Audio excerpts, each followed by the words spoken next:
their own fucking tanks.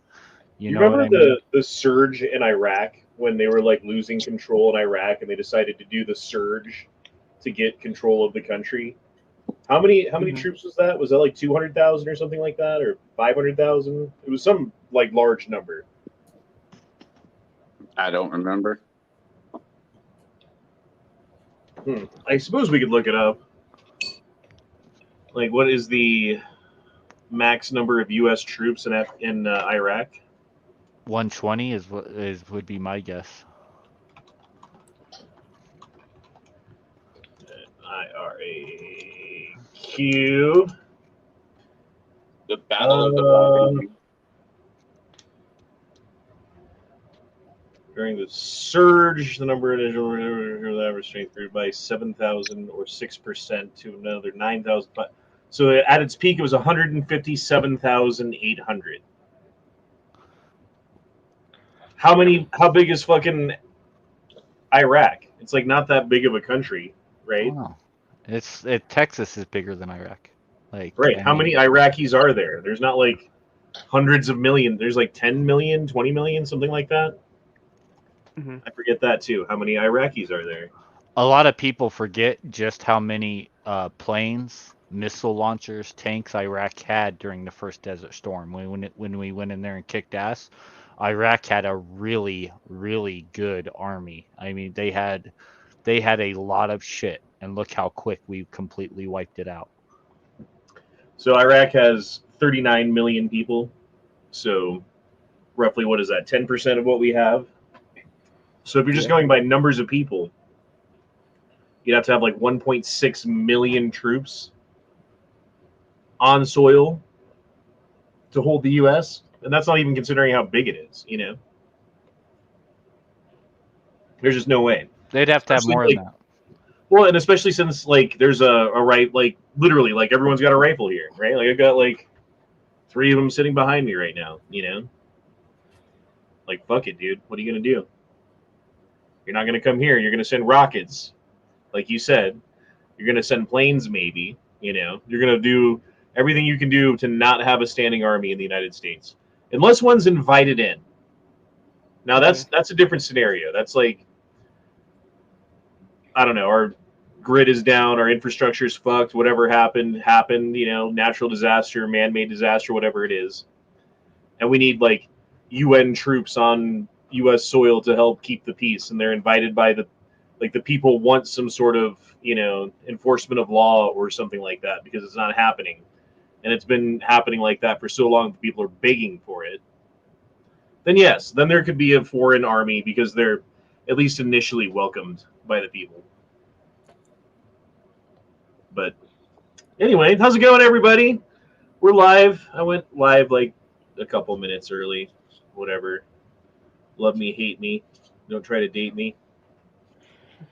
I have been working and working and working and working and working, and that's all I've been doing. And my shit kind of hurts right now. Hurts to move around. Like I had to get up to get a drink a second ago. That like gave that old man grunt when you get up. You guys do the old man grunt yet? Yep. Oh yeah. Oh yeah. Yep. And the cracking and popping. Yeah. It sucks, man.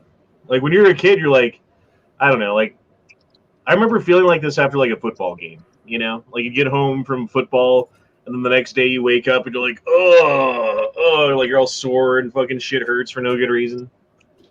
That's basically what being old feels like. It's like you just got done with a football game every day. Yeah, getting old sucks. 1 star, don't recommend. Yeah. I mean, beats the alternative. Oh, true that. Because there's only really one alternative. It's either keep breathing or stop breathing. I don't know. Matt, are you here? Matt's not here. When you said the other alternative, I was thinking like, what is that? Drinking the blood of children? Isn't that what the elite do? That is going into an AI body. AI. It's AI. AI. What did you say earlier that I was making fun of? I forget. I don't know, you make fun of me so much, it's hard to keep track. There was one word you said. In my britches and my old. There's No some wonder. word you said that was just funny to me. It was just funny to me the way that you say it. It's fine, you know. It's not like I couldn't understand you or whatever. But Xanatos, are you here? Ja. Yeah. Nice to see you. Ja, Yeah. Ice is here. Ice here. Yes. Ja. This is good that you are here. We are glad to That's see you. good. Yeah. Yes. Good to see you. Been a Yeah. long time, yeah. Yes. It's been a whole week. Yeah. Sorry. Yeah. One big week, yeah. I am doing the bullshit. The bullshit good, yeah. Do some hand. No. Remember when me and Matt opened we got the pizza from the pizza guy in German accents?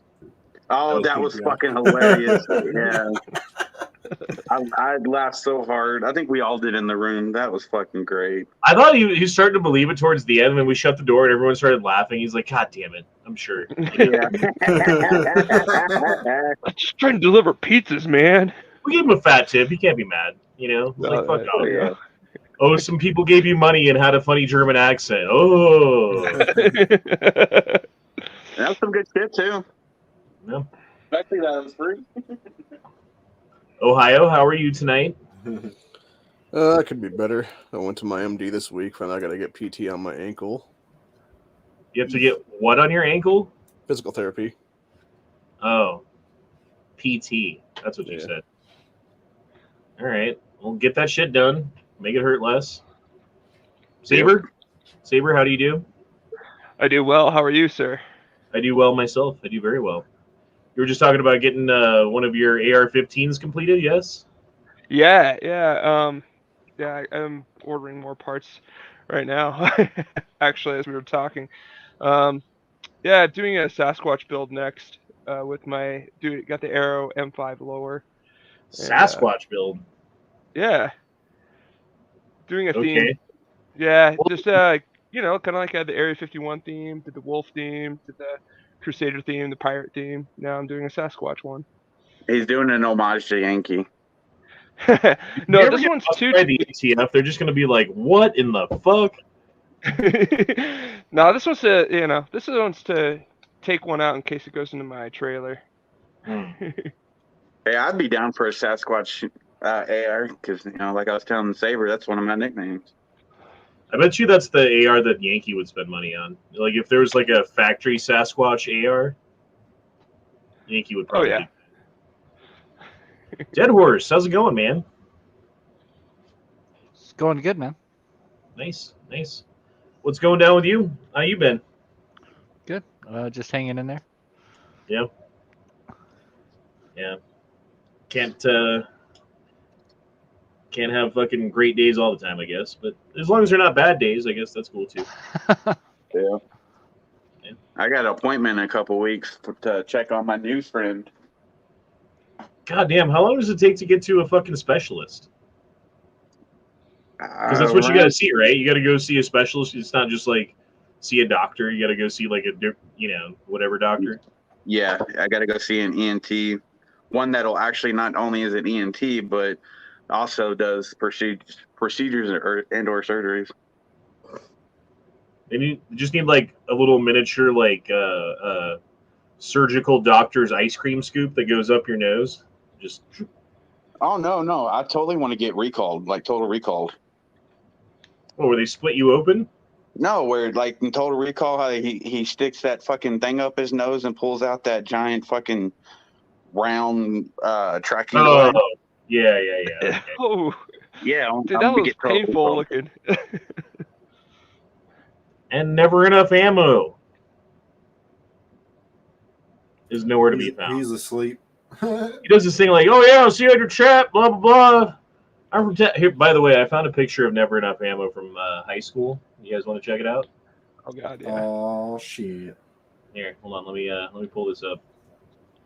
This is confirmed, 100% confirmed. Never enough ammo. Junior year of high school. Great.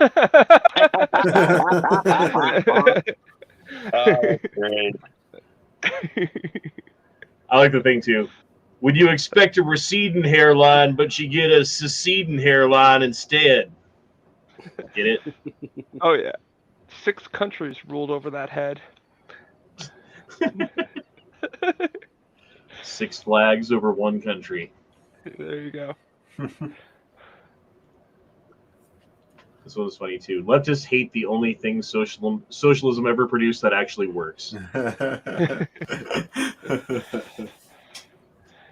It's You a guys all have problem, any? It's the truth. SKS's worked too. Mosin's Yeah. worked fine. Yeah. Those Russian Tokrovs. tanks are pretty cool. Tokarovs, yeah, can't forget about a Makarovs. Can't forget about Makarovs. Apparently, the only thing that they're good at is making guns and weapons. Pretty Yeah. much. And Oh, they were fucking first in potatoes. space. There's that. They're the first to put a dog in space. Does that count? Oh, and a man, Yuri Gagarin. And a satellite, yeah. The satellite, they were way ahead of us in the space race. Do you think the Little moon Sputnik. landings and all that shit was just like staged to make Russia look bad, to make us look like our technology was ahead of theirs? Could be. I don't think it was staged to make them look bad. I think we did it to make them look bad, yes. Well, To make it- considering the original shuttle was like a freaking direct clone of theirs that they had designed. I No, agree they with you. copied ours. They copied our shuttle. I agree with you, dude. We actually did it, but there's a lot of things that if you actually look at it, were propaganda that was released to, I don't know, for whatever reason, right? But they'd have like studio footage of the guy like spacewalking, and they'd be like, "Oh, here's footage of the guy spacewalking live from the moon." It's like, yeah, you don't have the ability to do that in 1960 whatever, you know. Yep. But yeah, I mean, were we actually there? Yes, I believe we were, and I think that's proven by there's mirrors that they placed on the moon that you can shoot a laser at and get a return on the laser and like time how long it is, and that's how they can tell exactly how far away the moon is with these lasers that they shoot at it at these mirrors that were put on the moon by people. So someone's been on the fucking moon. I'll break down where all the conspiracies come from when it comes to the moon landings very, very quickly. We really did land on the moon. Everything we said we did is true, except for the people that we say landed on the moon. Neil Armstrong, Buzz Aldrin, they were not the ones who walked on the moon. We could not risk a failure. It would have been an embarrassment to the whole world. It would have showed communism is superior to capitalism. So what we did is we put them in low Earth orbit. We sent what's his name, old Gus, the guy who supposedly died in the capsule, right, on the launch pad with the oxygen fire, right? He was the guy who was originally going to go to the moon. We faked their deaths. We really sent those three in case there was a failure, in case something happened, right? We could hide it all, and we wouldn't be an embarrassment to the world. Was that So- Apollo 12 you're talking about with the oxygen thing? The oxygen fire, yeah. And so we sent the original guys who were really going to go, right? The whole world thought it was Neil Armstrong, Buzz Aldrin. They just went into low Earth orbit. So in case something happened, in case they didn't lift off the moon, in case they died on the moon, crashed on the moon, in case something bad happened, we could still save face, right? And say, oh, we still brought our guys home, nice, safe, and sound. That's the real conspiracy. So all we did was try to protect ourselves from embarrassment by doing that, but that's where all the controversy and the conspiracies come from. Do you think we have like a so there's like NASA would be the equivalent of the public facing, organization that everyone knows about and that's well known and seen and stuff like that. But if what you're talking about is true, then there would be, not necessarily, but it would make sense that there would still be a fucking like shadow version of NASA CIA doing shadow NASA shit. yeah, there's Yeah. the CIA, yeah. I just wonder if that's still going on. I'm sure it is. I'm like not 100% sure, but I'm pretty fucking sure that we've got technology, obviously, that people aren't allowed to have access to. That's anywhere between 5 and 30 years ahead of what we're gonna have. So who knows what the fuck they like? For all we know, these UFOs that fly around that you see little glimpses of and videos of here and there of something like streaking across the sky, like that's probably some shit that we have. I mean, what interests me is like the reports of lunar structures that are definite, like the spire, the lunar spire, and things like that. That's where my interest comes into play. That in the art department for the NASA Photography Development Center employed like 30 airbrush artists that had above top secret clearance. That interests me as well. I mean, they've spent a lot of money on weird shit, though. Like, they spent millions of dollars researching human telekinesis and, like, remote viewing and, I don't know. Like, you name it, right? Like, there's been a program for everything, and whether it was just to, like, disprove this as a possibility or, like, see the limits of the, you know, ability of people to remote view or whatever the case is. I don't know. That's another one, though. Like, who knows? Maybe they found out some shit about, like, remote viewing, and it's actually a thing. And if you have a certain gene, or if you're, like, connected to your chakra, or, you know, whatever it is that makes you do it, like, they fucking know the formula of how to activate it, and they've been working on it. That's a lot of ifs. But definitely interesting and worth exploring. Daniel dropped in $2 and said, "Wrong. The mean mustache went to the moon first." Yes, this is a Hitler. This is a Hitler youth. I mean, we Daniel did said, employ Van Bruin. I've seen the documentaries. Doesn't he live in South America now?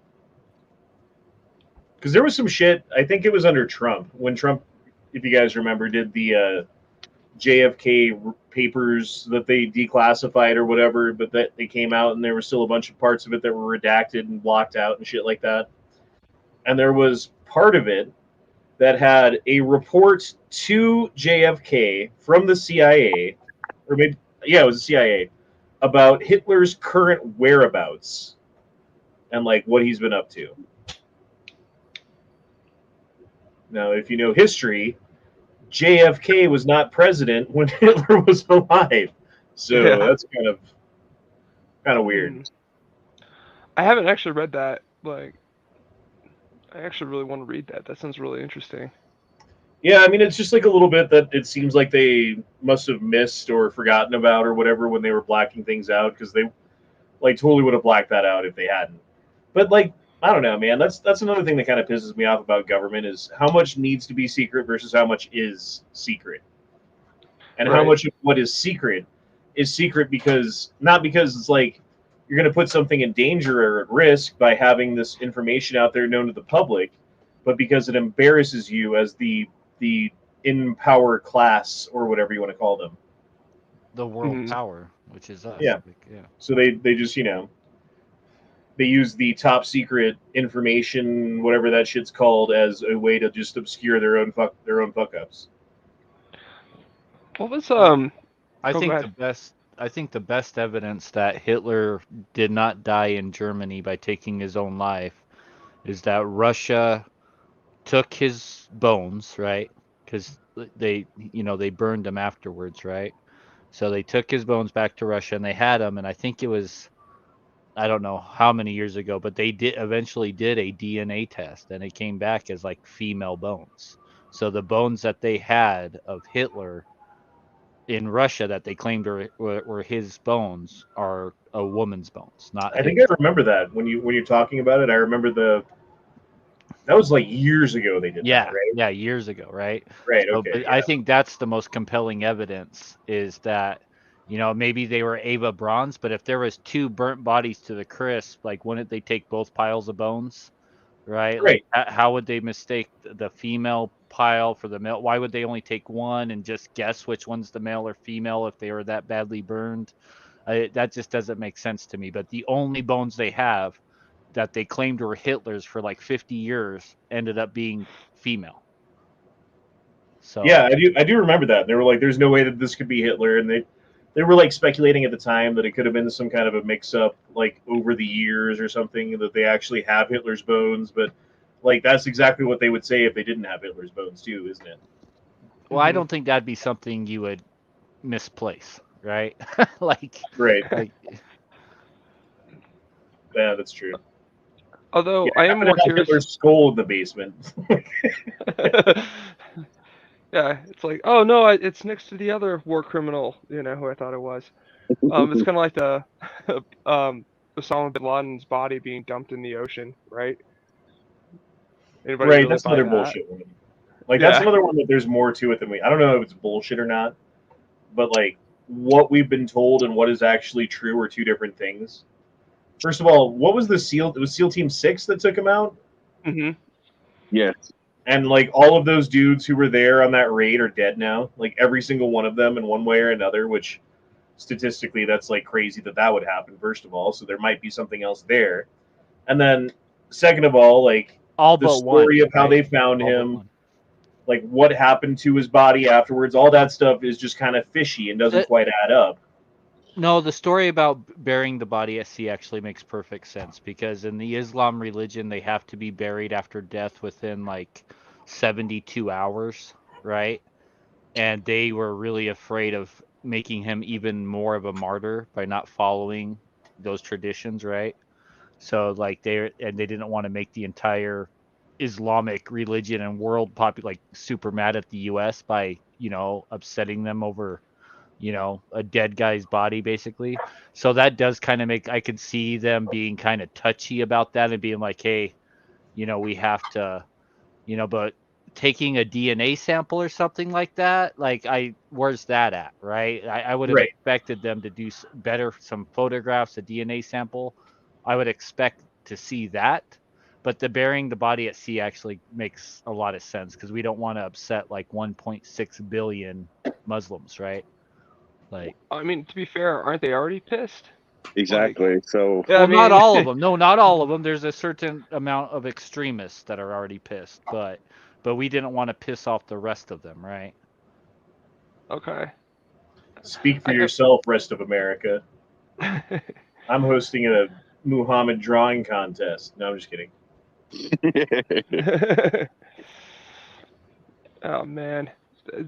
No, but I mean, I guess it's just that thing though. I mean, I could see it as like a public show, like what you're for the reason you're saying, not to piss off the entirety of the Muslim religion. Um, but I mean, do you really think that they That did doesn't mean that? that it was. I'm not saying that it was him. Keep in mind, I am not saying it was him, Okay. right? I'm not saying that at all. I'm just saying that it makes sense about them dumping the body at sea so fast. That makes sense, but Yeah, but before you do, you like take a lock of hair or like cut off his index finger or yeah, like extract an eyeball or something so that you know who it is. and when That you could be look, that guy who works for the army. It's like, hey, Johnson, go suck that eyeball out of that corpse. Tag it correct. Oh. well, the biggest thing I have with that whole thing is that the videotape they found in a cave in Afghanistan, right? That shows him basically the only confession that we have of him claiming responsibility for 9/11, right? And the guy in the video looks nothing like him. He has like a way broader Oh nose, yeah. a completely different skin tone, right? He looks Mhm. similar, but when you actually like they actually put those like videos in front of like facial recognition specialists and through computer programs that the FBI uses, and even the special computer face recognition programs say this isn't the same guy, right? So that's that's the biggest red flag right there, is that whole confession video is a different fucking guy. Well, you got to do your homework on who he was. I mean, who was he? He was a CIA trained, Western educated, wealthy Saudi prince. family member Saudi of the prince. Bin Laden family Yeah. who has been put into positions of influence within the fighting community of, you know, I guess Islamic people, countries, whatever you want to call it, since the Mujahideen, since they were fighting the Russians, back in like Rambo 2, right? Like Rambo 2, those were the good guys. Mhm. And that's who he is. So it would make sense. Everything would make perfect sense if he was a CIA plant the entire time and they finally like pulled him after like 40 years of service. Hmm. I could. I can't refute that. yeah, I can see that. I mean, it's the only way it really makes sense to me, like the way that he died and the way that like those videos would come out. And like there was a report that came out, it was like 2 or 3 months before 9/11 happened, that had the twin towers in crosshairs with an airplane flying towards them and a picture of Osama bin Laden at the bottom. That was the cover sheet. 'Cause, like he was the bad guy. He was like and we've seen this before. Well, he was responsible for the '93 bombing, right, of the World Right. Trade Center, right? But if you look at that one's fishy too. That one's goddamn fishy too. Because like The parking garage one? the bomb that they used to put in the building was built by a informant for the CIA, FBI. Yeah. FBI, excuse me, and he was told that he was building a bomb for something else, and that they were going to put a fake bomb into the building. But then the guy came to pick up the real bomb, and that's the one that they put in the building, and he wasn't expecting them to do that. So like, all this shit was set up by the FBI too. All that shit was done by the government too. Not all of it, obviously, but enough of it where if they were actually trying to stop it, it wouldn't have happened. You know, if they weren't enabling these people to do what they were doing. Same thing with Oklahoma City. There's fishy shit there. You know what I mean? Like every single one of these things that's happened has like some fishy shit to it.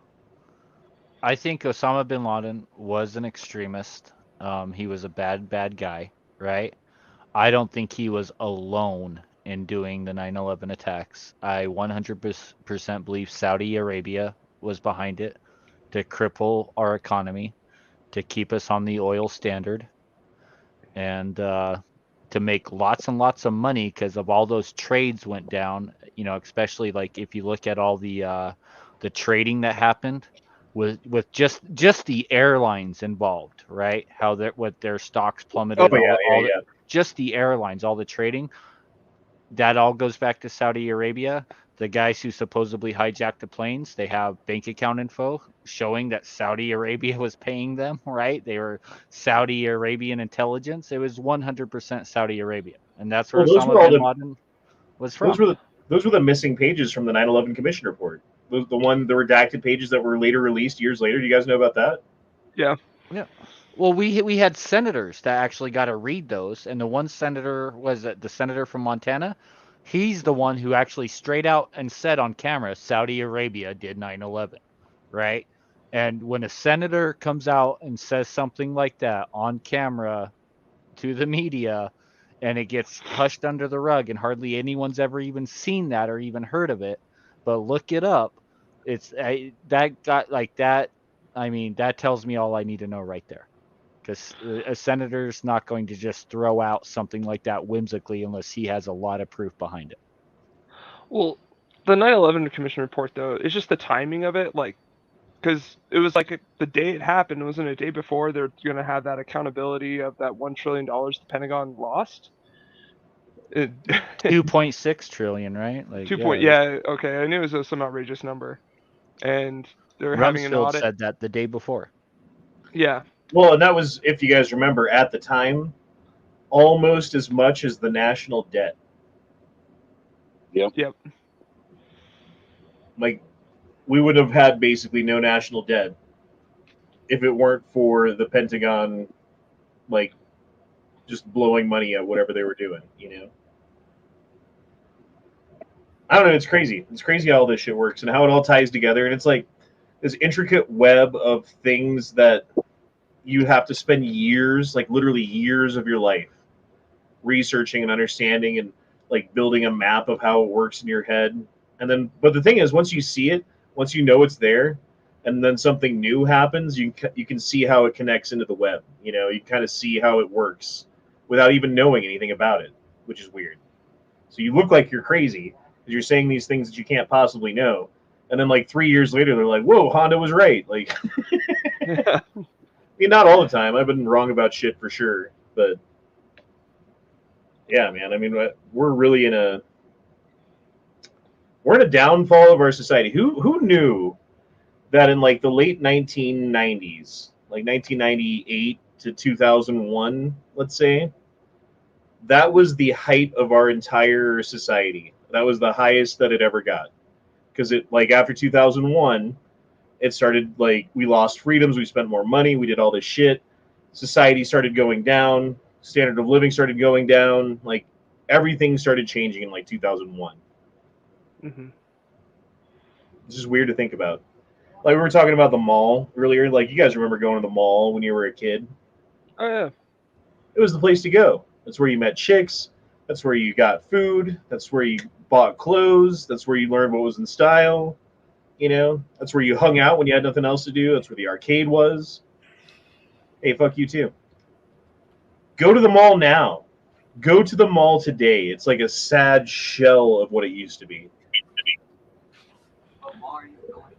No, it's true, man. I don't know. I just remember like going to Westminster Mall and just skateboarding around and just trying to meet chicks. That's where everyone was. Mall rats. And you could stay there for hours or all day or. I really like what's the pretzel place that's in every mall? Wetzel's Pretzels? I don't think that's it. Maybe I'm wrong. They have like those really buttery fucking pretzels that all the chicks that are like trying to lose weight and they like eat the butter pretzel. It's pretzel maker, right? I do like those pretzels though. What's up, Never Enough Ammo? How are you doing? I'm doing good. Yeah. Sorry, I didn't. You left, and then I started doing something, and then I was like, "Oh shit, the show's gone." So, just doing a little CYA over here. Good. Glad to hear they that. got it out there. It's anti-ans is what it is. That's totally it. That's totally it. Well, shit, man. Did you see the picture I found of you in high school? You want to see it? Sure. Yeah, I found this picture of you in high school. No, never had a mullet. That was before you got the haircut. Before you got the ball sack head. Nope. The shorn scrotum. I've had long hair before, but I never had a mullet. You didn't have a mullet? I had a mullet when I was a kid, bro. No, when I was like 5. I did when I was really young have the bowl cut.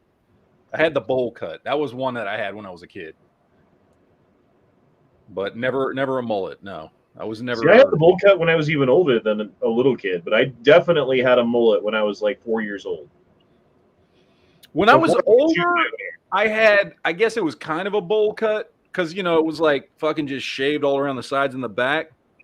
But it wasn't like a bowl because my bang, it was like came down, but then got long in the front, and the front of my hair hung down below my chin because I could pull my hair back into a ponytail on top. It was that was the style back in the day. Like you wouldn't get a haircut, you just pull all your hair up and then shave the sides of it. Shave all around there, right? Yeah. And then when it got too long, you pull it up and just shave it a little higher, and then pretty soon you basically have like a mohawk. Yeah. A faux hawk. I had one of those too. I would just like to put it out there to anybody who's out there watching right now, anybody listening. Just understand something. If you put something on YouTube or Rumble or really anywhere, it takes about 10 seconds to rip it, and then somebody can use that against you later on. Just a friendly advice to anybody out there.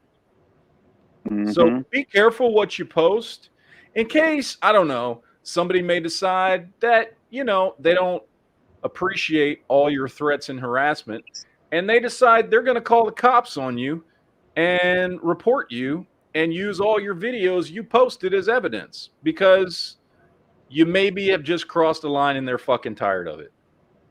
So I'm just saying, be careful. Whoever are you talking about? I don't know. Somebody that's going to get a knock on their fucking door. Some penis on a scooter. So like this guy. Well, that's just classy right there. Did you imagine the guy's face and his reaction once he pulled his helmet off and realized there was a dildo on top? Yeah, they're gonna be driving around like, we're really popular. Everyone's looking at us. Mm-hmm. That's great. He's just a dickhead. Yeah, fuck Ray Ray, by the way. Yeah, I watched that video on Rumble. Yeah. And that was it. That was it. I'm done. So. But Matt. No. Fuck happiness. Shit. You want to talk shit and do all your crazy shit and whatever the fuck else and whatever. You know what I mean? I can ignore that. You start talking about doxing people, like where my fucking kids live, be glad we don't live in the same town. Because I don't take that fucking lightly. So Yeah, I feel like it's you like done crossed the goddamn line. You're gonna threaten that shit? That's what you're gonna threaten? You done fucked up. I was willing to ignore it, let it go. Yeah. Not That's watch any of fighting these time. fucking videos. But now you done fucked up. there's definitely a disconnect between reality and what Ray thinks is going on. And like it It's seems one- like the further the time goes on, like the more it is morphed and changed in his head as to what actions I have taken or you have taken or things that you have said or I have said. And it always gets worse. And then in his head it's just like this downward spiral going down the drain. And how low does that go, dude? Like that does get to kind of a scary point there at some point where you're just like, bro, like maybe I should be worried, Mhm. but not because It's one. I don't know, dude. There's a million different reasons. Go. It's one thing when you talk shit to some other person or even make veiled threats, but when you start bringing kids into the equation, that's a whole fucking another level of just you don't cross that line. Do you like my Hitler haircut? Can't see it. Oh yeah. It's kind of If Hitler. you're even. Well, I mean, you are a Nazi, as we've found out. So Exactly. How's it going, everybody? Just the don't way have to- the proper stash. You don't have the proper stash. No, I don't. I was thinking about shaving Hey, everyone Honda. mustache. Actually, just doing a mustache and having like shaved You face otherwise. What do you guys think? I say go do it. Go for full Burt Reynolds, man. Mm-hmm. My mom had two brothers, and both of them rocked a mustache like their entire adult life. My uncle Rick is still alive. He still rocks a mustache. He's got this gray ass old mustache, but he's cool as fuck. And I always thought the mustache had like a certain, I don't know what the word Yeah, is. you need a Je ne rock sais a quoi? Sam Elliott or a Tom Selleck mustache. Yeah, like Tom Selleck mustache is what I'm looking at. Yeah. I like the Reynolds slight handlebar. That's I don't like the handlebars. I don't like the handlebars. I don't know. It's got to cut off like right there, mustache. yeah. Unfortunately, the way my facial hair grows, it grows in a very, I guess you'd call it, very 17th century French style goatee. Unfortunately, because it doesn't connect. It gets really pointy, and it has a huge split in the middle of the mustache, really pointy at the tips, and then I have the little Mm-hmm. goatee, and then the rest of the goatee part just gets stupid pointy because I have a pointy ass face. So I look like this. Yeah, I hate it. Well, your hair is like lighter colored, so like having facial hair, it's like, is there just dirt on your face, or like what is that? You know? It's like red but dirt and blonde. Yeah. And then Matt just likes to grow his Billy Goat chin beard. you know what's funny is I trim it up. I used to trim it up a lot more, and then you started giving me shit for it, so I just let it grow to piss you off. I don't care what you Seriously, that last time it got really long, the reason I hadn't trimmed it up in a while was because you kept saying something about it. I'm like, I'm gonna let it fucking grow. That shit's worse than a neck beard at a point. It's like, damn, bro, you like making moonshine in the fucking mountains there? Like, what are you up to? Hit these super chats real quick. Daniel dropped in two and said, "Heard they spotted a sideways ninja star up there, like on the moon." I don't know. It's been a while since that one. I'm sorry. I was trying to figure it out earlier what you were talking about, and I still can't figure it out exactly. Obviously, talking about space when you said that, but not sure what the reference is.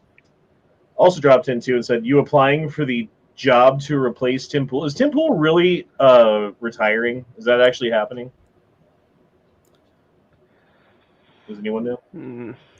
I don't know. I know they He said made you the could be the poll, but I think it's all Wish.com version of bullshit. Temple. That's what I've been told. What's that, Ohio? I said he made the poll a couple days ago, and I think it's all bullshit, honestly.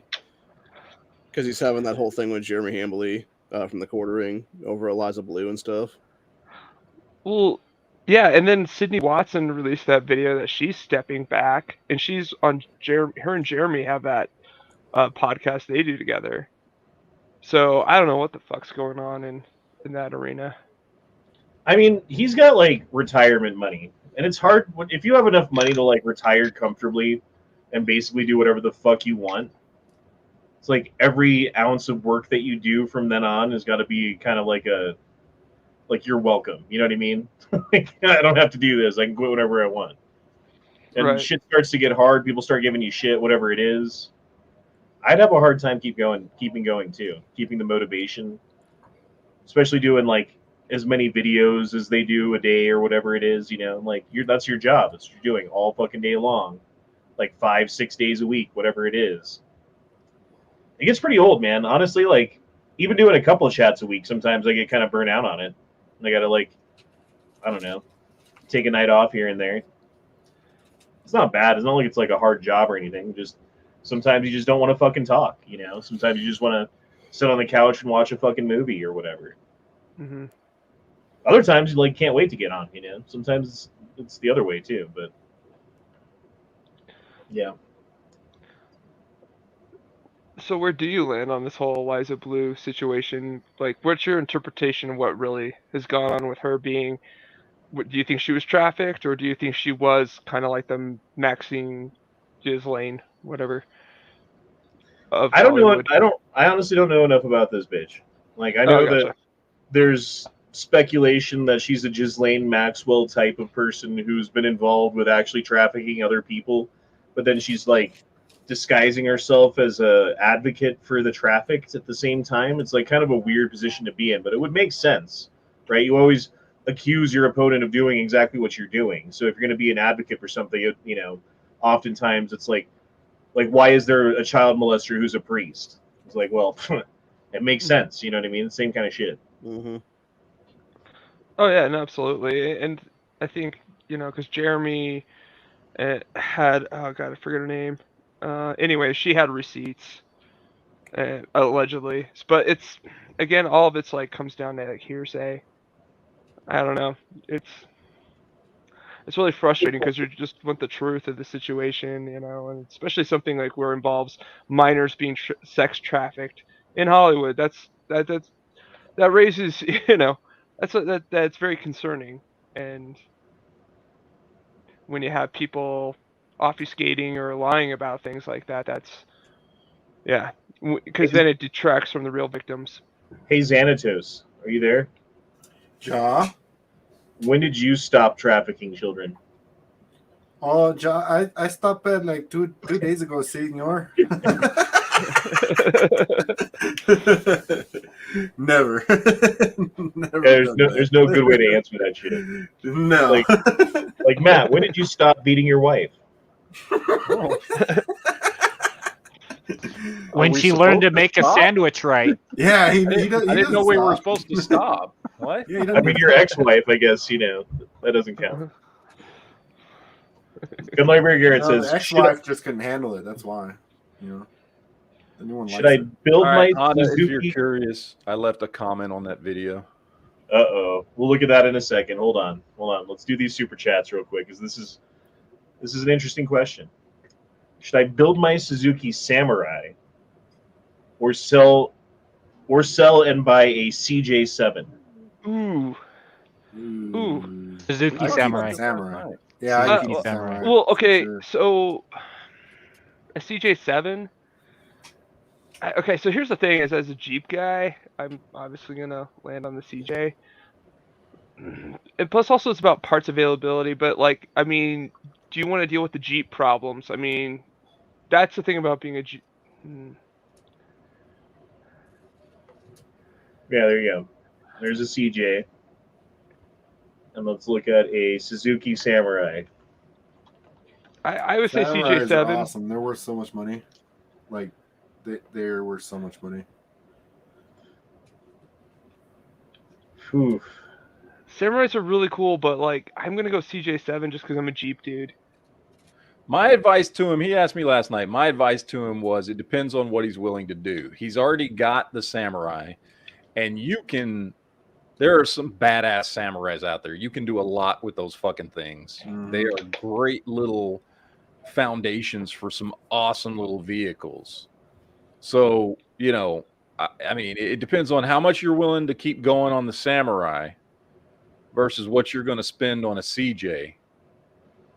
And then what you really want. Like you already got the samurai. It's already there. You've already put work into it. You know what I mean? Mm-hmm. CJs aren't cheap. Even like a beat up shitty one or like a frame, you're gonna spend more than you should on for what it is because of what it is, right? Yeah. If you already have this, I mean, but then again, like a CJ. Okay, here's the question: complete CJ7 good to go versus complete Suzuki Samurai good to go. And I think there's an obvious answer. Samurai. I would go CJ7. Me too. I'm going CJ7 because also the aftermarket parts, like availability, is far more vast than Suzuki Samurai. There's equally amount of aftermarket support, but the mods you can get for, like, especially a CJ, and also the fact that there are still parts in that were back inventoried in the military back when that are compatible with the CJ7 when they before the Humvee, you can get like on GovPlanet, like. Dude, I'm gonna lean. I'm just gonna say CJ, just because there's so many. But the question is, like, is the amount of work and time and effort and money that you would spend into getting the CJ7 over the amount that it would take to get the Suzuki going, right? So like you're already halfway there with the Suzuki. You'd have to sell it, which is a process. You'd have to find a CJ that needs work, which is a process. You'd have to do the work and buy the parts, which is a process. So you're like starting over. You're putting yourself behind. Is all of that extra time and money worth the effort to get the little bit better that you would? I mean, what would the Suzuki not be good at? Highway, like the top speed on those isn't very high. I know. High speed turns. Right. Yeah. Neither one is great at that. Yeah. I think the Samurai was kind of very notorious for flipping over at even like 45 miles an hour turns and stuff, right? Like that was its big flaw. Well, it wasn't But that they're big cool. of a flaw because what was happening is people were fucking taking 45-degree turns and flipping their cars. It's like, well, why were you taking a 45-degree turn at 50 miles an hour? Like you do that in a fucking Ford Explorer, it'll do the same fucking thing. Oh yeah, that was the thing with Ford Explorers. Yeah, like how about not taking a turn at 50 miles a fucking hour? It's not like people were taking fucking gentle turns on the highway and stuff and they were flipping. You know what I mean? Like people were going at kind of ridiculous speeds in a vehicle like that and taking 45-degree turns. That'd be a cool vehicle to take to like Moab or somewhere where there's like really cool off-roading. You know what I mean? Like Moab comes to my mind as like the best place to do that in the world. But oh yeah, or even in the Western Slope, over by Grand Junction, the Monument Valley, dude. There's some really cool Jeep trails up there. Have you guys ever been to Moab? Nope. It's awesome. Have you been, Dead Horse? It's in your state. I know it's on the other side of the state or whatever from where you're at, but I don't know. They got some of the coolest rock climbing I've ever seen, some of the coolest mountain biking ever, and some of the best off-roading, like four-wheel jeeping stuff. Every Easter is when the big off-roading happens down there. All the Jeeps show up every Easter. Yeah, dude, they've got some crazy-ass trails, and like it's weird because like you're driving on this natural rock, which to your tires feels like pavement, but it's not even because it's not paved. So you've got all the grip in the world, and you can do things that you can't do at other places, and climb fucking like steep ass hills that anywhere else in the world you'd slip down and fall. You just like a mountain goat go right up it. It's freaking awesome. Plus the camping, there's camping everywhere. Bring your own water because there's no water anywhere. You're in the middle of the desert. Yeah, it's truly dispersed camping. It's awesome. And Arches, by the way, is one of the best four-wheeling I've ever done too. So yeah, the trails are there. Not far off, kind of same area. Yeah. It's amazing. So I guess we landed on depends gun library, Garrett. Sorry we didn't have a definitive answer there. Where's the ANCAP, you statists? I wasn't even there that night. How do I was like I saw that shit when I got off of work at like fucking 2 a.m. or whatever it was when I got home, and I watched like 10 minutes of it, and it gave me a headache, and I stopped Dude, watching. he still did not answer my question from 2 months ago. Still. He just It's an kept talking obvious- in circles for an hour and a half. It's an obvious hole in the logic. And I was kind and I was patient. And I'm like, dude. And then at one point, as soon as I started talking, because he was like, well, give me an example. So I started giving him an example, and he started immediately interrupting me. And that's when I kind of lost. I was like, dude, I've let you talk for the last fucking hour. Okay? I've been nice. Let me finish what I'm saying. Duke even lost his shit. Duke did? Yes, Duke lost his shit. Like on the guy? Like what happened? Yes, on the dude. What happened? Like Oh, what he did was like, say? what the fuck is wrong with you? You're living in fucking fairy tale land, you fucking moron. Oh, I love Duke. Duke's a good guy. Library Garrett said, both will have at least axles, winch, and lockers, but Samurai will need everything else too. But I already own it. Everything else? You mean like motor and transmission and fucking seats? Like everything else? Can't be that much. I'm going to say go with the Samurai for this reason. CJ7s are a dime a dozen. They'll always be a dime a dozen. That's true. Samurais are extremely rare. It's going Not make as many. It's going to be worth a lot of money as time goes on. 10 years from now, it's going to double. 10 more years, it's going to double again. It's the value on those are going nothing but skyrocketing up, where CJ7s will always be a CJ7. That's a good point.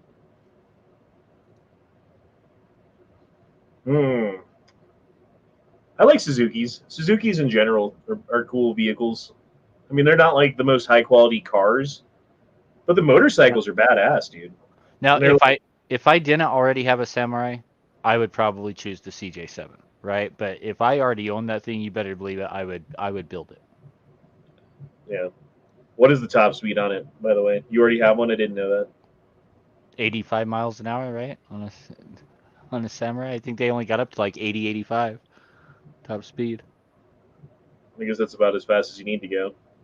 Although, what's the top? Like, freaking Utah's got highways that are like 90 miles an hour speed limit. 85, yeah. Yeah, I mean, it's. Last time I drove across your state, I sped the entire state like 20 miles an hour over and never even got looked at by a cop. Is that lucky? No, that's actually pretty normal here. Especially depends on what time you're driving through too. In the middle of the day. Yeah, see, like they leave most people alone. Like late at night, that's when they come out looking for DUI stuff like that. And it depends. Like coming back from Vegas, like if you're heading north through Utah, then you'll get tickets, but you'll get them in the mail from a plane. They fly planes. Yes. Dude, okay, so in Denver they've got these like cars that they just park, and you drive by the car and it just looks like any other car parked on the side of the road.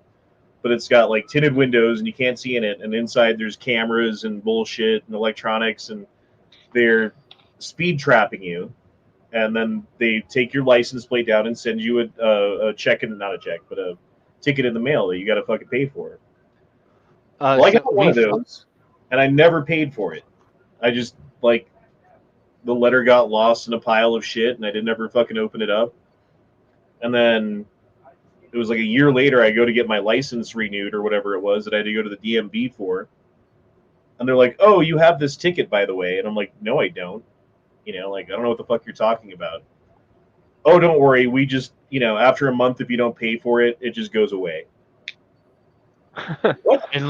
So all those, what a lot of people don't know is all those cameras that are just like automatic photos. unless they have a clear picture of the driver, you can go and fight it and say, I wasn't the one driving the car.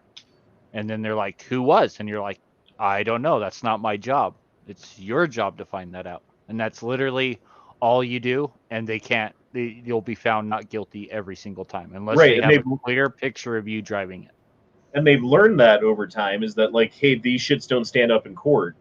So if anyone doesn't pay it, or if anyone like gives us a problem or whatever, we just let it go. So only if you're dumb enough and obedient enough to just pay, like get the shit in the mail and pay it right away. Like those are the only ones that they get. That's the only money that they get out of that. But I guess it's enough money to pay for the car, right?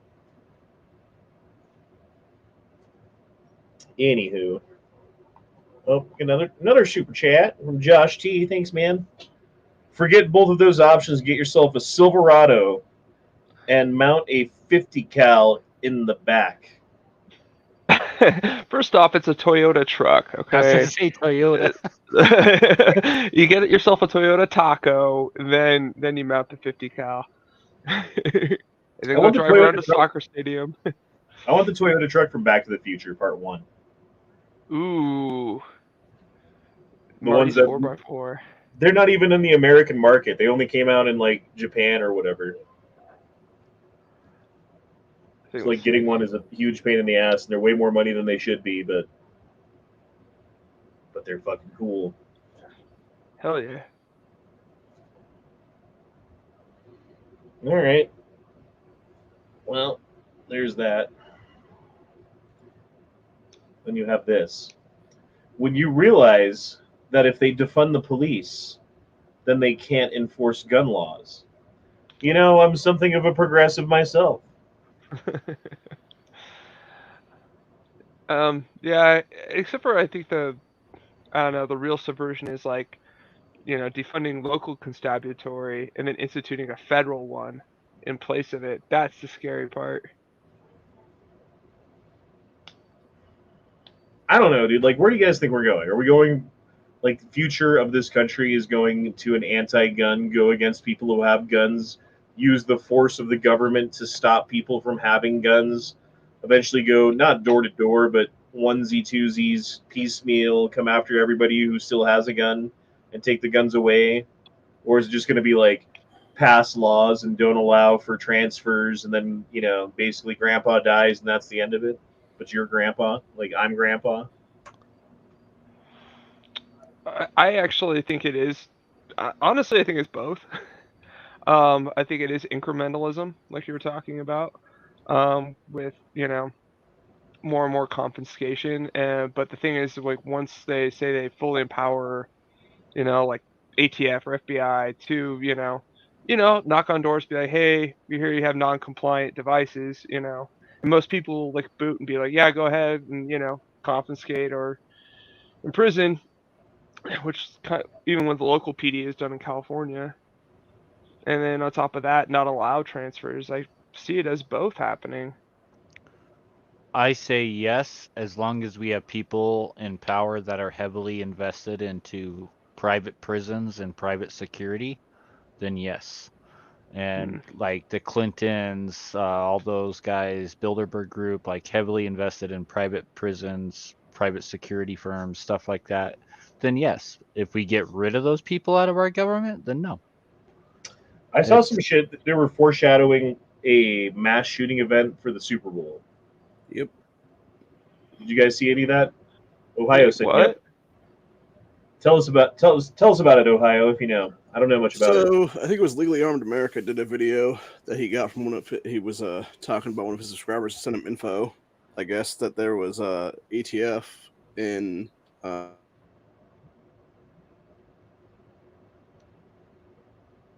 Uh-oh. There is no Patriot, only Zool. Did he just get censored? I think they just swatted him right then. They swatted his internet. What the hell? Oh, I gotta read You're right, Daniel. I'll do that now. Okay, what video was that on, Matt, that you put that on? Are you here still?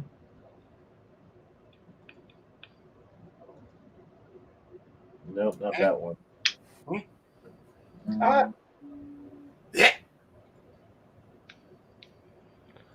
I just about threw up in my mouth a little bit.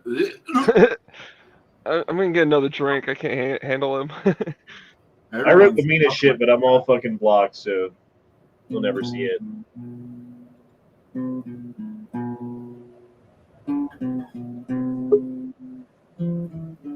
Oh, there you are. Sorry, Wi-Fi went to shit.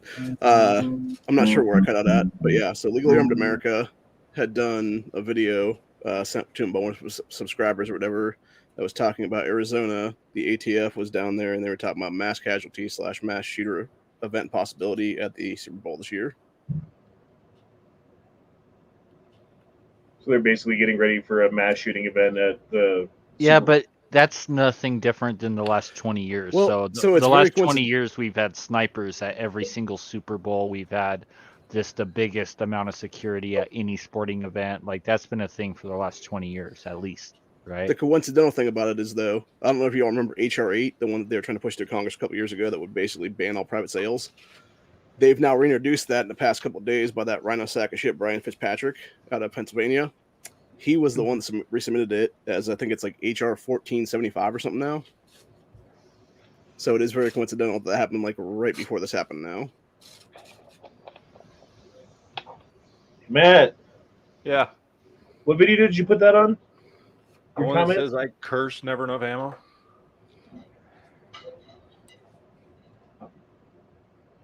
I see no comments. You could deleted it.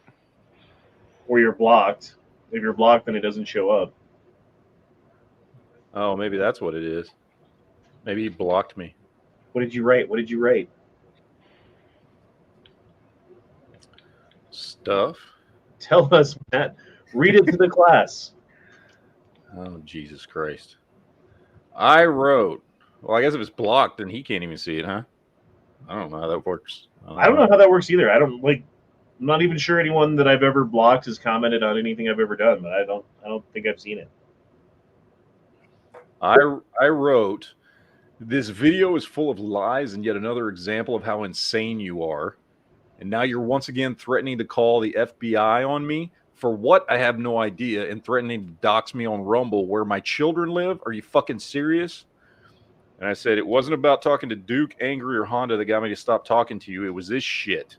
It's been 8 months since Honda didn't invite you to one fucking Saturday night chat. And the next morning you were posting all over my Discord that you were going to call the FBI on people in my Discord and that Honda had somebody following you around Tulsa and making death threats. All of that just hours after you didn't get a chat invite and before I even had a chance to talk to you. Do you realize how insane that is? I hate to break it to you, but Honda doesn't give enough of a shit about you to go to that trouble. And for the last 8 months, it's been regular videos making threats to me and Honda. And then I posted, when I spent 4 days calling police stations and hospitals in Tulsa trying to find you when you disappeared, when unbeknownst to me, you'd been locked up for mental health issues, I wish I had known how badly you needed help. You are sick and need to get over this and move on and figure out where you need to get help. So go ahead and call the FBI, because I tell you what, I'm one more fucking video away from calling Johnny Law myself on you for threats and harassment. By the way, I ripped all your insane videos from YouTube and Rumble as proof of threats and harassment.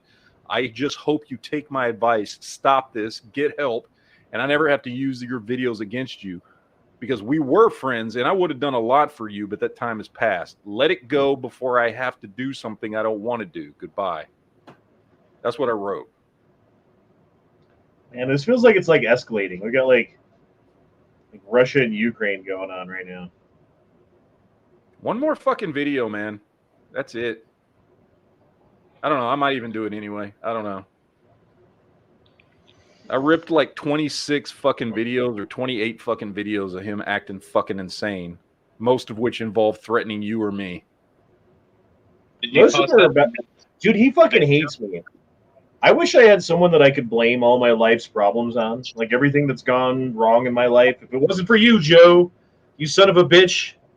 Yeah. Thanks, Obama. Did you put that on this video, or did you send it to him personally? That's on the video. I don't know. I just wish I had someone to blame. It might make things make more sense, or maybe it would just Yeah. make things make less sense. That's how you go down the fucking spiral, right? Because ultimately, it's not all that one person's fault, and then things continue to go bad, even though that person hasn't even like done anything to you for a long time or said anything to you for a while or whatever. And now something else goes wrong. It's like, well, they must be spying on me, or you start getting those insane fucking thoughts in your head. I don't know how that works. Downward spiral. Josh T says, if I wanted to hate America with a side of radiation, then I would have gone with the Toyota and a DSHK. It's a DSHK. I'm just sorry y'all have to keep dealing with that. Dishka? Do you just say that? Are you just making up words now? No, it's No, a heavy no. machine gun. It's a Russian Yeah. machine gun. Oh, Yeah. Yeah, okay, okay. yeah. It's a Because he was 50 just cal. Yeah. yeah. That's why. Oh, because he's like because of Silverado and okay. Everyone's And gonna be like, Mongoose. "Oh, Honda, you don't even know what a DHSK SHK is. You fucking dumb. You call yourself a gun guy?" Like, yeah, I guess I don't know everything. Sorry. I would say the majority of gun guys don't know what that gun is. Like, You you have to have a talking book about it, like I do. Like, or you lived in Russia for 5 years like I did. So yeah, yeah. Like, yeah. So I've heard the name, and that's about it. I know they're being used all over Ukraine right now. I know that. they're using everything, man. They're just like everything from like the 19th and 20th century. They're throwing in it. They're like, Oh, okay, that thing. yeah. Wow, that's like a anti-aircraft gun almost, isn't it? Yep. It's their version of a Browning. It's Mm. that's really what it is. It's their version of an M2. That's a big ass gun. Yeah. What does that shoot? Jesus, like It's a Russian 50 50 cal. cal? It's a 50 cal. Yeah. But it's not like I don't know, the 50 cal that we use, right? No, no, it's not the 50. It's a 50 caliber, but no, it's not interchangeable with our Right. 50 BMG. Oh shit! Yeah, there you go. Look, there's Rambo with a DSHK. Yo. I guess I should have known. That's the one that he shot down the helicopter with, right? The fucking Russian Mhm. helicopter. Still more impressive he did it with a bow and arrow and a grenade. And realistic. That's Yep. probably the best death kill out of any movie when he shoots that guy with the exploding arrow tip. The guy just that's literally one of the best death scenes out of any movie ever. I do like Rambo 2, probably the best out of any. I know that's an unpopular view, but Rambo 2, when he goes and fights with the Mujahideen and like kills the Russians in the desert and does all the things. Rambo was really good though. Rambo really 2 for action, yes, but for actually the story that was based off the book First Blood.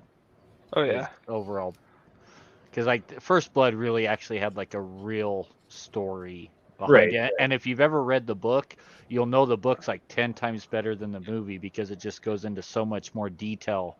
Like why the sheriff hated Rambo, right? It goes into that detail which they never talk about like in the movie, why he was so prejudiced against Rambo. And that was because he was a Korean war vet and Rambo was a Vietnam War vet, and they didn't get along with each other back then. There wasn't the same camaraderie of like vets. Well, also like that book was such a important book that actually really I think it was like the first work of fiction literature to address PTSD. Yeah. Well, like no, there was others, but before they called it PTSD. Well, back when they used to call it like shell shock. Shell shock, like, yeah. They had a lot of different names for it. But shell if you like that book, if you like that book, you should read Prisoner of Hope. It's actually written. It's actually a real life account of Jesse Miller, who survived the Bataan Death March in Korea. Oh yeah. Oh, it's it's an amazing book. Prisoner of Hope. By Jesse Miller. I'm gonna write that down. Yeah. Didn't Rambo die at the end of the book? Yeah, he did, but they changed that for the movie. Yeah, they changed that for the movie. Yeah, because they had the colonel come in and talk him down. Yeah. in the movie. Calhoun says, read my last chat if you want. My brother is currently putting a turbo on his Toyota Hilux. The 22 RE is a little too weak for him. Stock. I mean, the Hilux isn't known for being like powerful, but it's known for being like indestructible. You know, like you can put that truck through like anything you put any other truck through times 5, and it will still run and it'll still go and it, you know, won't break. Like the way the axles are and the fucking, I don't know, like they built those things so that you could run them in the desert forever, basically. They're cool. I think better is the G-Wagon. I'd rather have a Hilux myself. Just because you know it's going to, like, as long as you keep changing the oil and doing what needs to be done with it, you're going to have that truck for the rest of your life. Like, that truck will live longer than you. Cheaper than a Benz, at least. That's for sure. How much are Hiluxes? Like, you can't get them new. Like you have to get them like 20 years old or something like that, and then import them from like England or some shit. Isn't there a Canadian community that like of truck guys that you can import the Hilux through? Because was the Hilux in Canada? I don't know. I don't know why it wasn't here. That's the question. Because we have shitty fucking standards, and they won't bring anything cool here. Like the Australian Ford Ranger, yeah. Yeah. I mean, they kind of do the same thing with motorcycles too. Like, there's like a lot of like really cheap bikes that are a lot of fun that would be pretty cool to have that they just won't even allow in America to be sold in the regular market. There's starting to be a couple of Chinese versions. I think it's called CSC is the company, but like there's Indian companies and there's Chinese companies and there's all of these other countries that are starting to like come out with their own versions of motorcycles to compete with the Japanese Big Four. That, you know, I kind of want to know why the hell we only have a Volkswagen that has a diesel for vehicles that are cars. Like, why the fuck is the Volkswagen the only diesel car you can get? Mercedes. Well, I guess that's true. If you can find an old W. But wasn't there a Subaru that does diesel too? Or am I not? That might not be true. Here, I don't know. I know that Ford has a bunch of diesel Focuses and Fiestas and shit in the UK, but you can't get them here. And those things are fucking like they just last forever. Yeah, it sucks though because diesel's goddamn expensive, so it doesn't make sense anymore. It's like, yeah, dude, has gas prices been going up around you guys? Yeah. Yeah. I was driving by the store today. It was $4 a gallon. Mm-hmm. Yeah, it's $4.09 in Nevada. Yeah, like that was like the Costco price. Jeez. Which is already discounted. What is down there in Texas? Texas boys. The other day when I got gas, it was, what was it? I want to say $2.95, but it had just came down from, I want to say, what was it, $3.20 or $3.25? So well, apparently there's a gas refinery, like processing plant in Colorado, like northern Colorado, that got shut down. Yeah, Commerce City. Yep.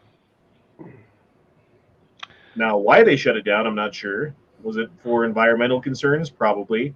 Was it because of a fire, an accident? Maybe. I don't know. Was it just because the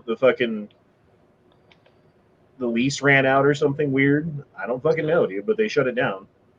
Oh, actually, Governor Polis talked about it. They said the reason why is because they wanted to maintain their Colorado's effort towards is ecological reasons, quote unquote. You know, okay, so we're paying 60 cents extra a gallon because of ecology. Climate change. Pretty much, yeah. They said basically switch to EV, everything will be okay. Even though our power comes mostly from coal here. It's so dumb. Just find out which politicians are heavily invested into lithium mining, and that'll give you your answer. Or into wind farms as well. That Ponzi scheme. Calhoun says the Hilux was here. They stopped selling them when they came out with the Tacoma. They just kept selling them overseas. My bros is American market. Dude, what year did they come out with the Tacoma? They've been making that forever. No, they still they're on the 3rd generation or 4th generation of Tacoma. Right, that's what I'm saying. It's been like 30, 40 years they've been making the Tacoma. Yeah. So it's been like since the 90s. I think like 95 it's been around, maybe. I'll look it up. Tacoma.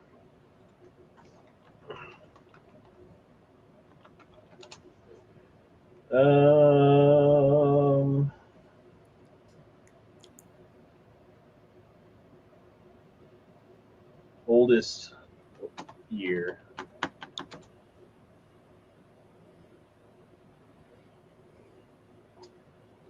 Why don't you just give me an answer, YouTube? Google. 1995. That's it? Yep. Wow. Okay.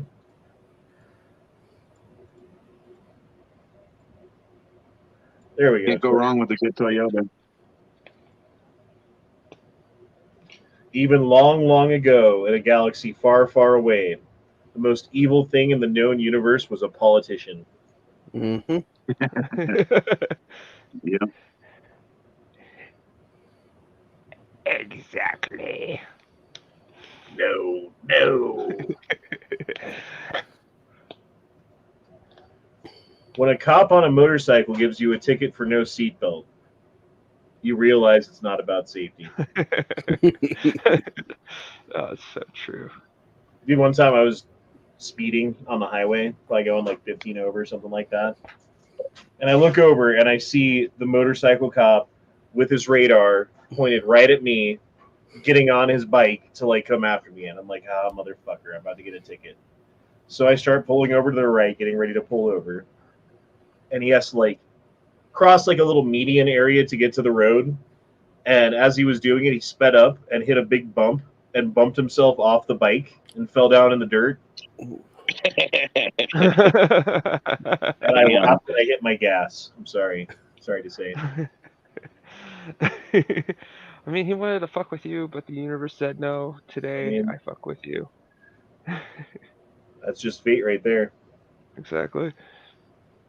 I'm telling you guys, if you guys want to make the most impact on this country, fight for reasonable term limits for politicians, and let's get rid of all the lifelong politicians. I agree with that. Yep. Absolutely. That'll be the biggest change for good this country has seen since the Civil War, probably.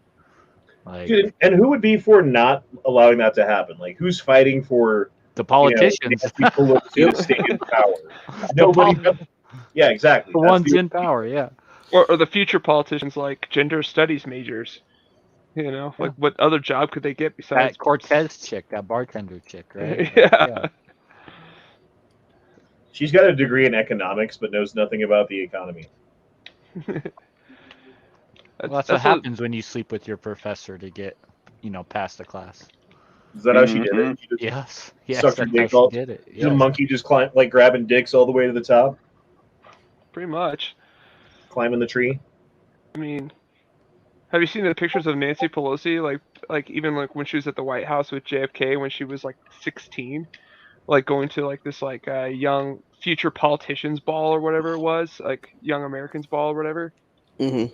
Yeah, it's the same thing. It's just like these people early age get groomed into this like political aristocracy almost.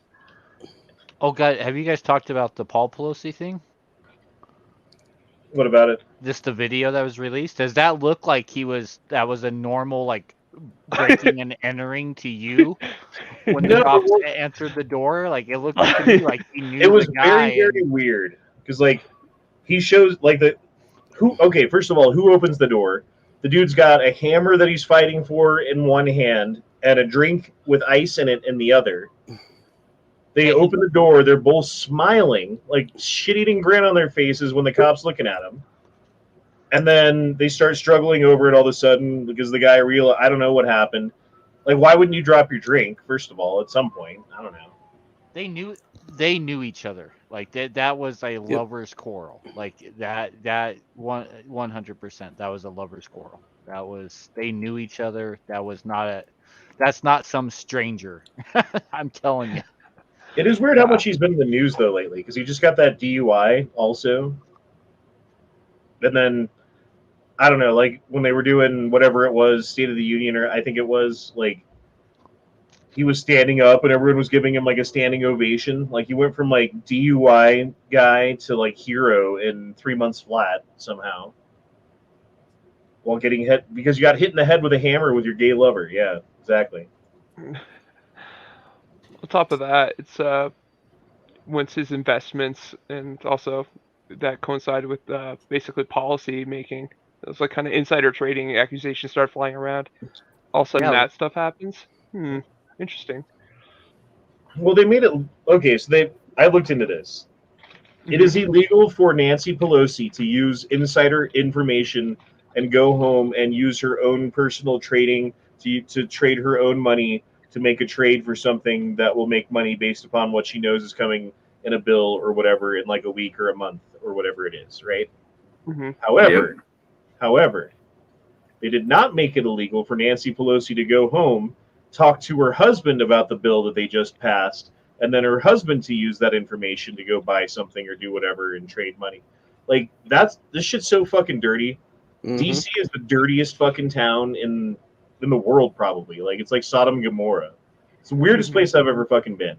It's like these old ass buildings with all of this like history in them that are probably worth $1 billion each, like uncountable money, like giant statues that have been there for 100 years of some battle where a bunch of dudes like laid down their lives, and like 50 homeless people camping around it, like just weird shit, like really expensive cars just parked in the middle of the road all day long because they're they've got like the right to because they're a senator, right? They just park wherever they want because the rules don't apply to them. Like weird shit going on in that town. Oh yeah.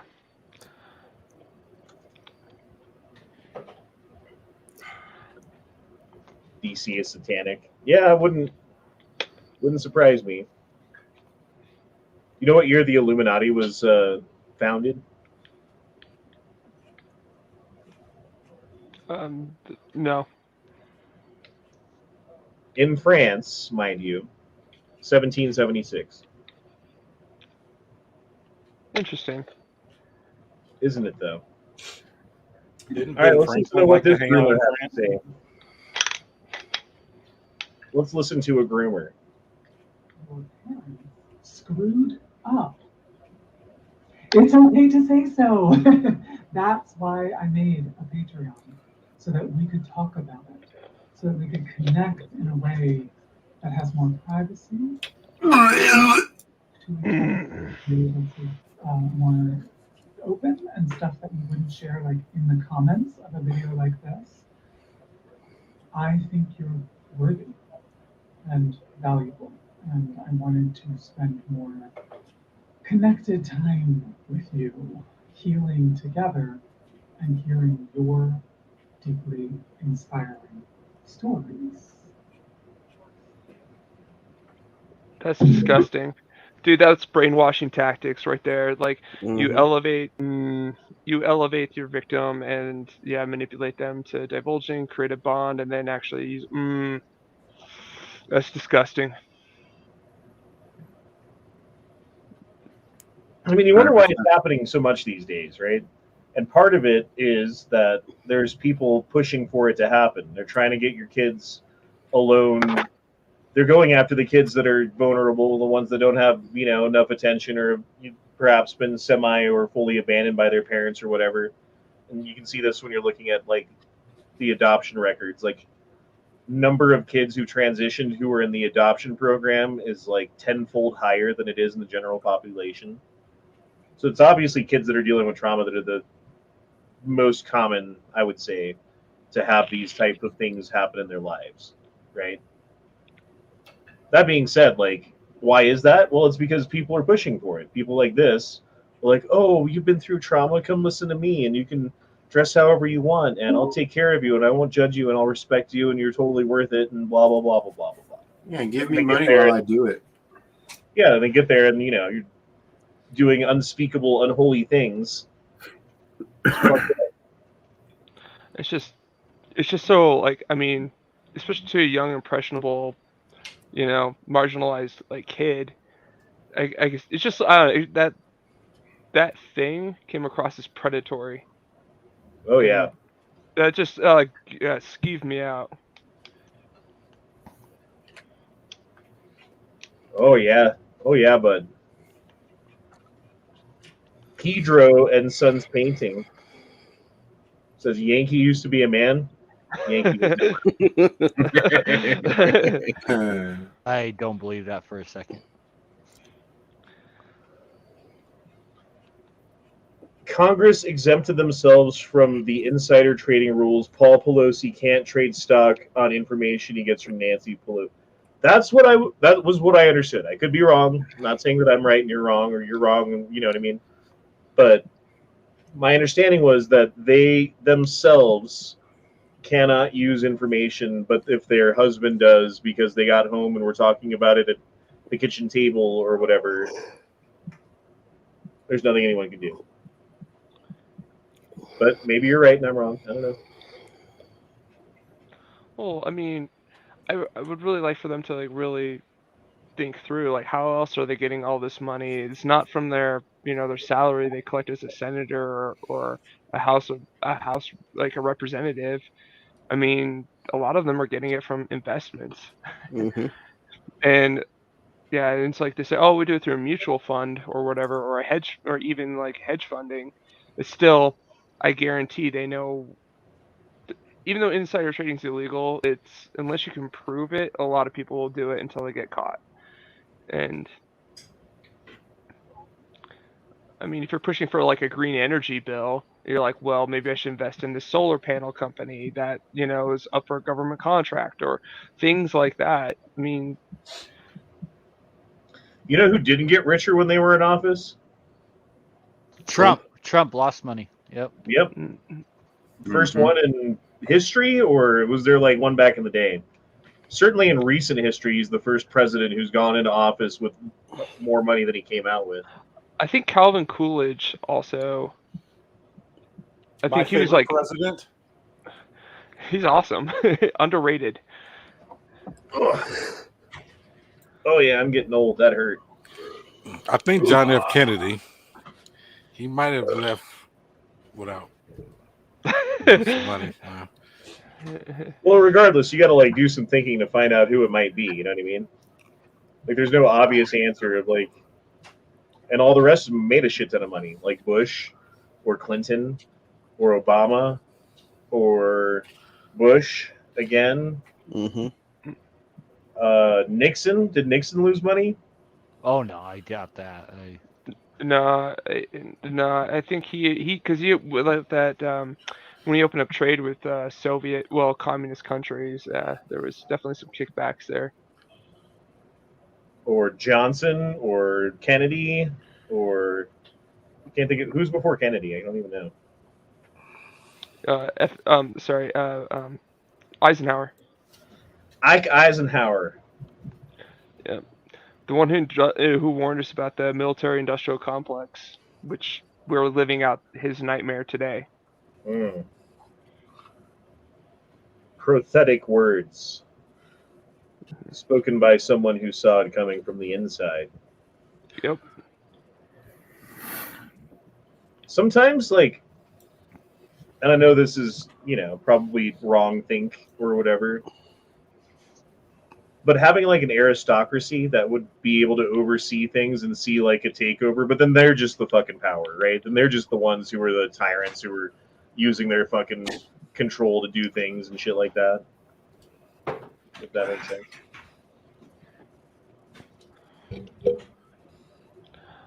Well, I think like what I mean, we all want the government to do the things that they're supposed to do correctly. So true, especially redheads. Just saying. Like, it never used to bother me at all. I wouldn't care. Like, actors black, actors white, whatever. It doesn't matter. It doesn't. Because it honestly doesn't fucking matter. In the grand scheme of things, it doesn't matter. But when it starts being overtly pushed on everything that you see on TV, and characters that have, like, always been white or suddenly like Hispanic or black or something, it's like, it's not that that thing itself pisses me off. It's just the fact that you can see, like we were talking before about like the webs of the different programs that all interweave. That's just another strand, you know. Like and you see that and it's annoying, and there's no way to like explain that to someone without them doing years of research to see the web. Yeah. Well, the thing is, though, it's just like I look at kind of like the James Bond franchise, like as a really good kind of example of this. You had like, when the train changed M into Judi Dench, right? That was like they gender swapped that one. That was in like '95 with GoldenEye, and then they come along, and then they changed Felix to a black guy. That's no big deal. Again, we're not. But then it comes down to like where they're just starting to change then like Moneypenny, they race swapped her again, and then it became to the point now where it's like James Bond incrementally will no longer look like how the original James Bond series looked. I mean, at some point, like every character has changed into something else. Q became a young gay guy, so it's kind of interesting to see like how radically different it is compared to Dr. No with Sean Connery. Hey Matt, are you there? Yeah, I'm here. I've been here.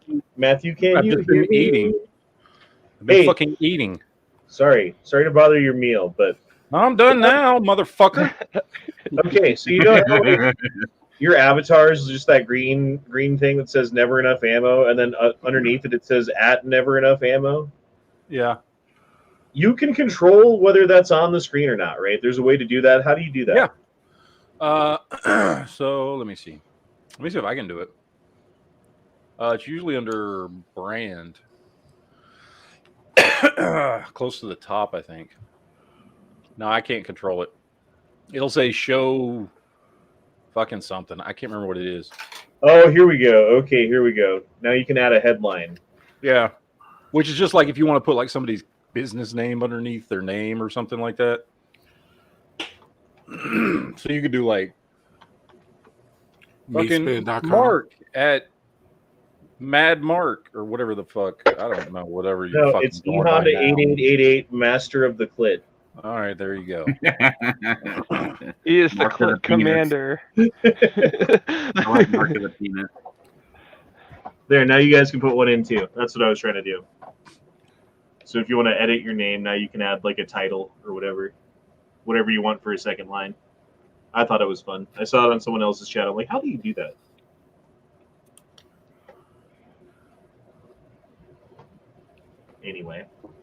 Anyway. Stop being such a penis. You are what you eat. China. You are what you eat. Peen-gina. Yum. Oh, do you see it? You see it? There's No, probably I not see even nothing. Swinging. What is that?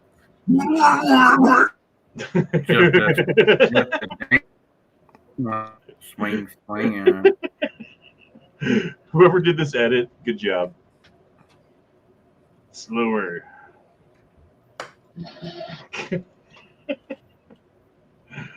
Whoever did that edit is racist.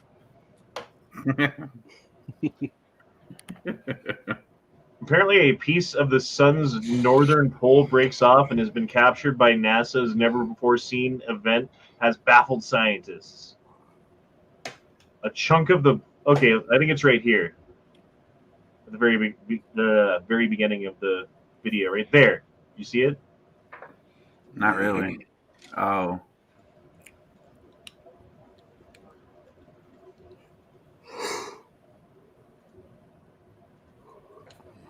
Like a flare? It's like the sun's blowing a I'm kiss. sorry, that just looks like straight up CGI to me. Yeah. Is this the Broken Sun video? Yeah, where a chunk of it flew off. Mm-hmm.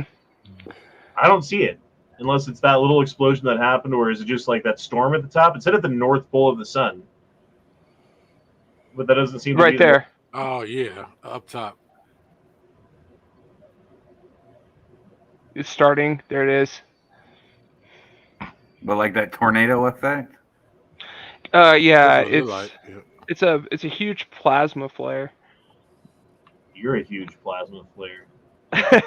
I Is that supposed wish. to be a concern for Earth now that it's coming our way, or I mean, what's the? It's not all about Earth, Corey. Sometimes it's just about the sun. Oh, okay. I don't know. I'm more interested in that ring structure at the far end of our solar system that they discovered. Well, It's Corey, the Death that- Star. Don't worry. Oh, they found the Halo ring? Finally, shit. Not I fun. know, right? I was hoping for a Dyson sphere first. Yeah, I was going to say personally. that's the Dyson Well, sphere. that's the other thing. They did find what they assume is a Dyson sphere. It's around fucking some star like billions of light years away from us. Oh, the energy signature thing that they saw that had Yeah. the ellipsis with the gravitational well around it. Yeah, that was pretty Yeah. cool. Yeah. Dude, I think it's a Dyson sphere. Okay, here it is. This is a computer model of sublight civilization spreading from star to star over like a larger time frame than we're normally thinking. But very, very possible, given the survivability of humans and our current technology level, this is possible. So that's us, and that's us spreading to like 2 near stars. Watch what happens. Because then those ones start spreading. And then those ones start spreading. Technology gets better and better and better. It's not even that. It's just that the stars are getting churned up and mixed up with each other, and some will get thrown into the inner solar system, and then boom.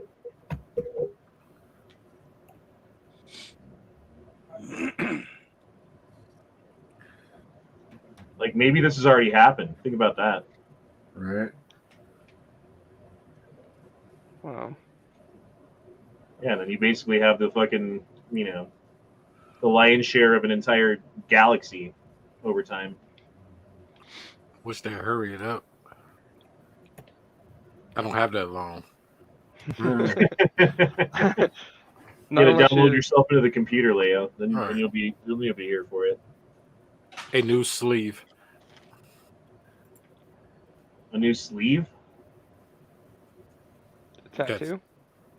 No. Bro, this is still disturbing to me. Not for the Netflix show. Oh God.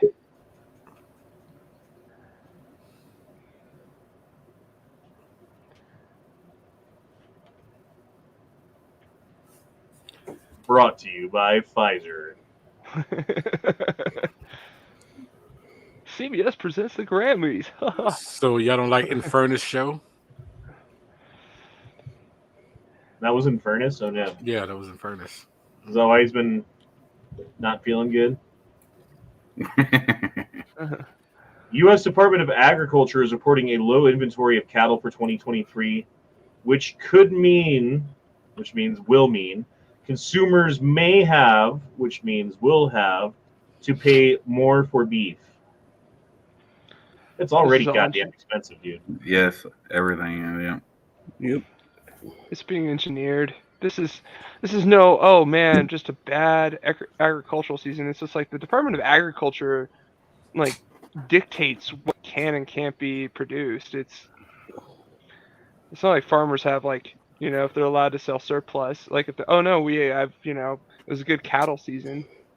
It's like all of a sudden beef gets cheaper. It's not how. You remember the beginning of COVID when they killed a bunch of cattle because they were like, well, we're going to ramp down a little bit, so we're going to cull the herd a little bit so we don't have to pay as much for food. And so for a little while there, you'd go to the store to get a pound of hamburger meat, and it was like $1.50. Mm-hmm. God, dude. I bought a shit ton back then, but when you go through it, I got kids and stuff like that, they eat the shit. Not like I could buy a lifetime supply of beef anyway, because it only lasts for so long in the freezer. Like, how long does a pound of beef in the tube last in the freezer? 2 years? 2 months. Yeah. If you vacuum seal it, it could last a while. Well, I'm just saying, you just buy a pound of beef in a tube and you throw it in the freezer. It's way longer than 2 months. I know that for a fact. I've eaten beef that's been in the freezer for at least 2 years. Yeah, and that's about my limit is about 2 years. Once it gets to that 2-year mark, it's like, okay, we should probably think about throwing this away. Or beef doesn't last that long in my house, so. Yeah, that's why I'm like, I don't know. I kind of go through about 2 months. Yeah. No, I bought a fuck ton of beef when it was that cheap. I bought a metric fucking shit ton. And that's the only thing that got me through being like laid off and not getting any money coming in and still paid rent, and you know, like I barely squeaked by and I needed some help and everyone helped me out. But I would have not have done as well as I did if I hadn't bought all that beef when I did. Probably wouldn't be as fat as I am now either. Fucking bastards. They're just trying to push for everybody to go start eating bugs or bug products. Right, Oh, like yeah. grasshopper bites will come out and they'll be like super cheap. Mm-hmm. It's like, And well, delicious. you can Mealworm butter, $30 for this steak. cricket Cockroach, bread. Yeah, or $5 for crickets. cockroach milk. I can't believe it's not beetles. Well, it's weird though. Like the Overton window always shifts over the years. Like think about like back in the early days of America, the fishermen would go fishing and they would catch fish, and then occasionally you get like a big ass lobster hanging onto the net, or I don't know how they would accidentally catch them or whatever they meant to. But the lobster was considered a bug and disgusting, and no one would ever dare eat that shit, and so they gave it to slaves to eat. Hmm. And now lobster's like a delicacy that rich people pay lots of money for. Oh yeah, or like crawfish was considered junk food, like junk food for not fit for Roach civilized milk. people. And you know that's why the Cajuns, who were refugees from Canada, that's what they were, you know, kind of relegated to eat, and it became a delicacy. That's cockroach milk that they're really trying to push on us now. Cockroach milk. I'm not even joking. It's a real thing. It's like they say it's like 20 times more nutrients than like regular milk, and like they're saying like that's what astronauts will survive on, like on Mars, and like I'm telling you, cockroach milk. Yeah, but they're on Okay, Mars. this shit never made sense to me. Okay, we're gonna go nerdy for a second. We've got all of these different species in Star Trek that have different attributes. You know, like the Ferengi are greedy, and like the humans are just good at industrializing and innovating and adapting. Where am I going? I'm sorry. No one knows but you. What were we just talking about? I'm sorry. I'm really Star tired. Trek. Cockroach Star milk. Trek. Oh, okay. So the Klingons. The Klingons. What do the Klingons eat? Gawk, it's live worms, basically. Right. They eat these worms that you could grow in dirt or wherever you are in a fucking pail, rather than hunting, which is what they're like developed for. Like they're hunters. They want to go out and kill an animal and roast it, right? But then when it comes down to mealtime, they've been convinced to eat worms. It's the same thing that they're doing to us right now. Yeah. Yeah, no, they definitely could do. It's But just in so a generation or two, like that shit's gonna be normal, right? Like just be like, oh, what's for dinner? Oh, we got cockroaches. Ooh, So what you're saying is cockroaches. Bill Gates is actually a Klingon? No, but he's the one. He's like the one who socially engineered the Klingons to eat gawk. He convinced them. Yeah, exactly. Like somewhere in Klingon history, there was a Bill Gates-like figure Some who nerd convinced Klingon. everyone that gawk is the way to go. God, that again. I think they just misunderstood him. I see where you're going with that. Ah, can't show that on YouTube.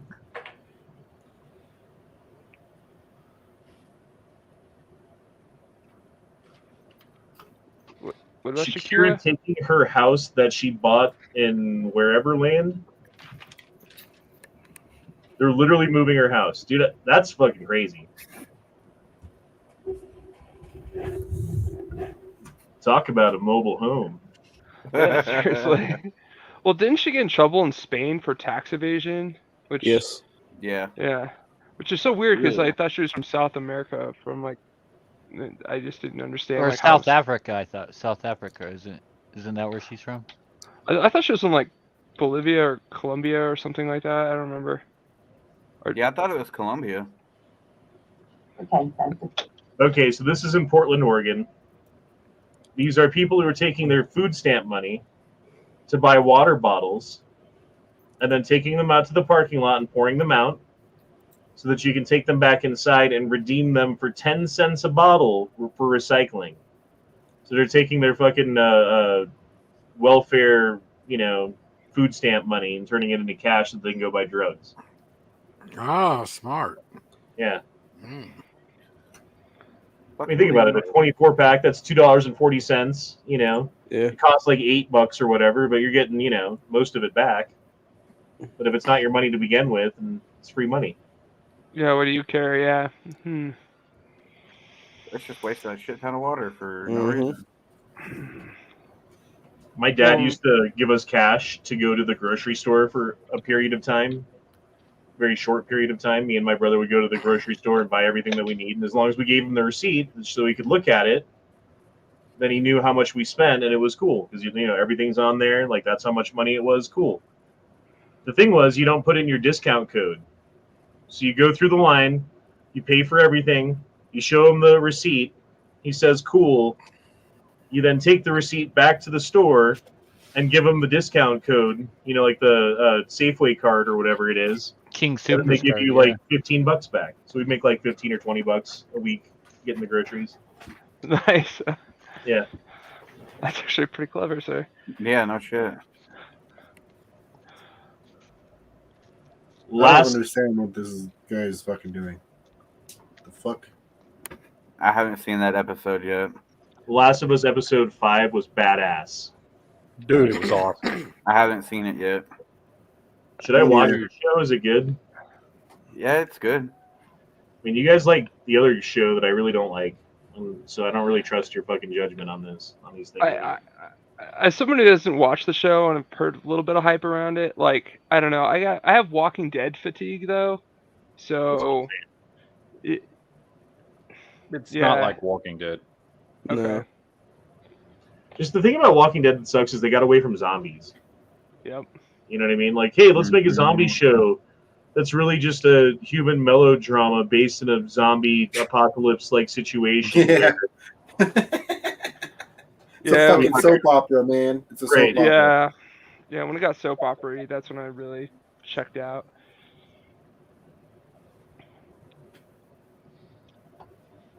Yeah, I think 1 and 2 were the best seasons, and then after that, just fucking started dying. Yeah, it was just like after the governor stuff, and like right before, like right about when Negan was introduced. That's like about when I tuned out. I was like, Dude, second half of season 4 is like the best of The Walking Dead. That's the governor of the prison one, right? No, that's after that. Oh, okay. That's after everything, when they've all gone their separate fucking ways. They're all scattered all across the prison. That's when you see Rick truly become the Rick he should have been. Yeah. Where like he bites that one dude's throat out because that one dude's saying he's gonna rape Carl. Oh yeah. Throat out with his teeth and shit. Yep. That was right before they arrived at Terminus. Yeah. So yeah, it was like after Terminus. Sorry, it's been a while since I watched it, but it was, after Terminus, and then when basically when Negan bashed in what's his name's face, Abraham and Glenn. Yeah. So yeah, and then it was like kind of after that point, I was like kind of, I don't know, just the episodes got way less interesting, and I just kind of slowly quit tuning in, missed an episode here or there, and then just kind of gave up. So I watched every episode, all of them. We definitely needed more Rick like he was when he bit that dude's throat out. Fuck yeah, that's when Rick was like Alpha Rick. Yes, exactly. And then was that before or after they got to that like the city that had their own way to like make electricity, and it was like everyone was before that. Yeah, before that. Okay, that's when I stopped watching. Was around there. Yeah, because after he bit that guy's throat out is when they all started meeting up at Terminus. Mm-hmm. I stopped watching, I think, very shortly after they killed off the Punisher. Oh yeah. John Bernthal. I think that was like season 2. I think I watched it through season 2, and then I was done with it. Yeah, dude, it was really like it was amazing. Season 1. Season 1's the best season of that entire show by far, in my opinion. You say it's season 4 or whatever, I disagree. Season 1 by far was the best. Season 1 was only 6 episodes. Yeah, it's the Right. shortest season of all. Doesn't matter. It's not about quality or quantity. It's about quality.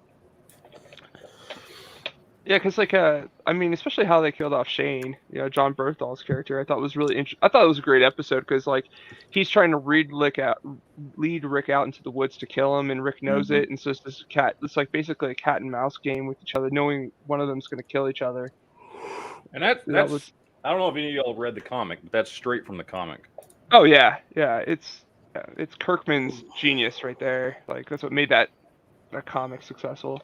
I'm pretty sure the whole reason I quit watching Walking Dead is like after season 2, I saw an interview with the guy who plays Rick, and after I heard his real voice, I couldn't watch another episode after that. without Yeah. He's a Bloody fucking governor. dog breather. That British motherfucker. Carl. Oh, what was the rom-com he was in? Oh God, that was the one. Love Actually. Yeah, the one the ex-girlfriend made me watch. I was like, wait a sec, that's Rick. I think it would have been better if they would have had Shane, kind of disappear and then show up sometime later as, a protagonist, like the governor or something. I mean, antagonist.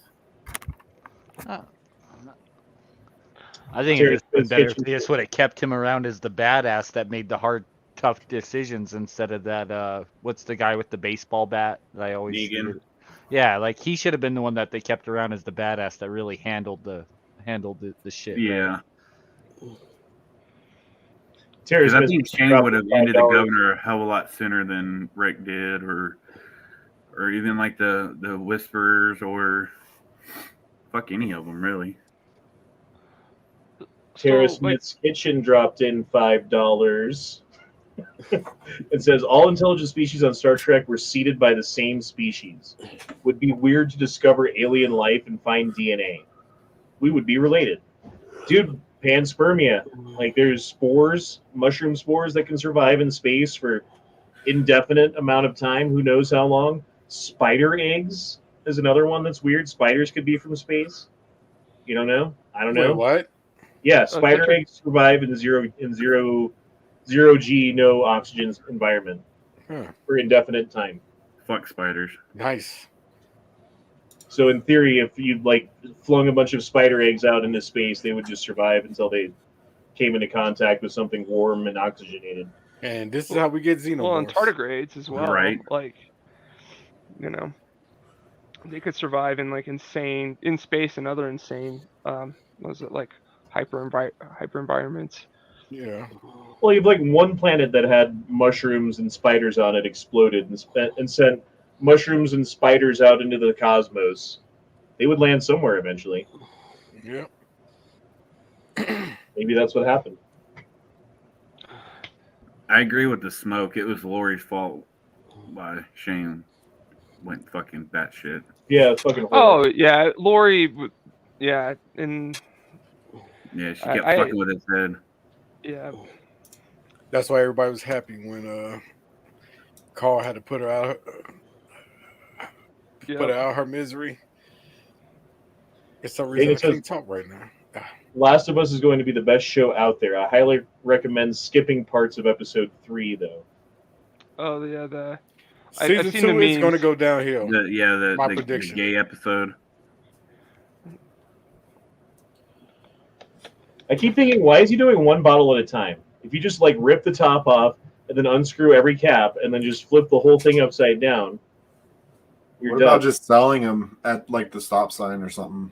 Yeah, $1 each. Just right outside the store. Yeah, sell them for half price or something like that. Right. Mm-hmm. That takes too long.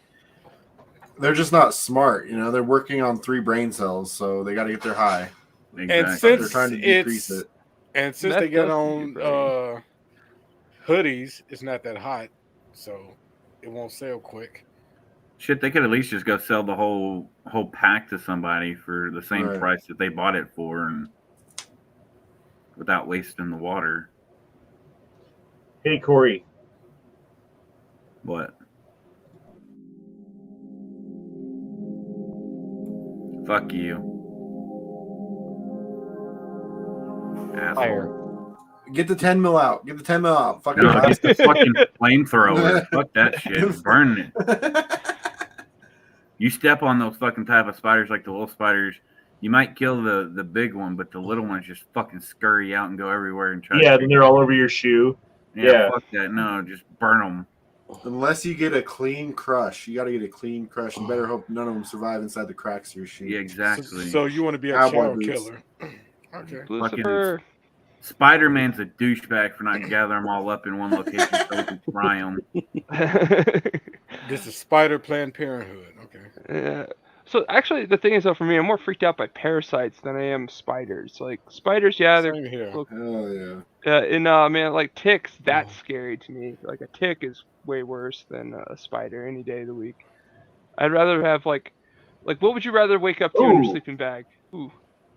Can't watch that on YouTube. Sorry, I didn't know. YouTube, I didn't know. I was ignorant.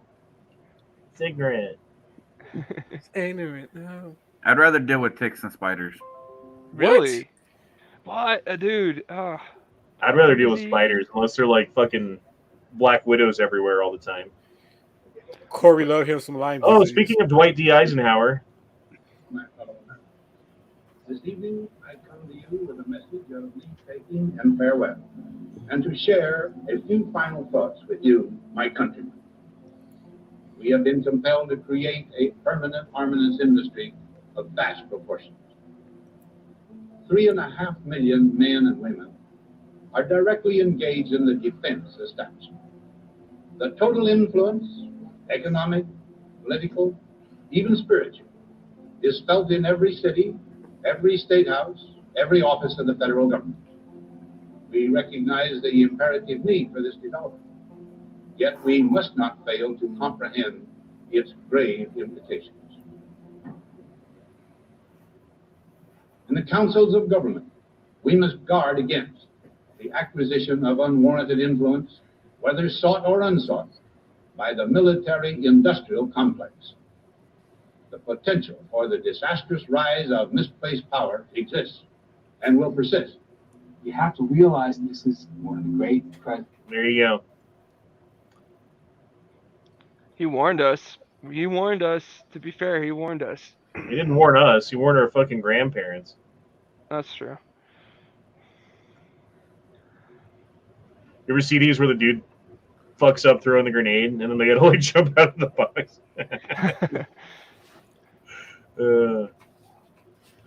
I could see being nervous about that though. Yeah. Oh shit. That looks like fun. That is awesome. Can you just lean against the glass? Is that cool? Oh yeah. Yeah, I mean, because that shit has to take like fucking 100-mile-an-hour wind or more. So yeah, it has to be like 4 to 5 inch thick glass. Like that's still freaky. Mm-hmm. Being all the heights fucking scare you guys? Is that something that one of you? Oh yeah, I hate heights. I hate heights. I got over my fear after doing the bungee diving thing. That kind of helps a lot with that fear. I used to rock climb specifically because I was afraid of heights, and it like scared me. So it's like controlled fear because you're all strapped into a rope and stuff, and you can't really get hurt unless you fucking fuck up setting up. So you just pay attention setting up, and you're fine. You know? Okay, that's in the John Hancock building. Was that your city? Yeah. Go there, Leo. Make a video. Sure. How much does that cost? I have no idea. Probably a lot because it's Chicago. That's pretty cool. How's the cost of living in Chicago now? Ridiculous. Right. That's why everybody's moving out. Yeah, well, there's nowhere to move to that's not ridiculous besides butthole Texas, apparently. Yeah. The least you might find is $800 a month, if that.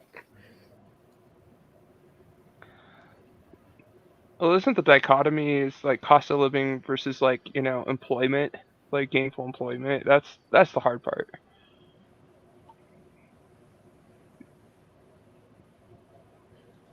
Nice algebra.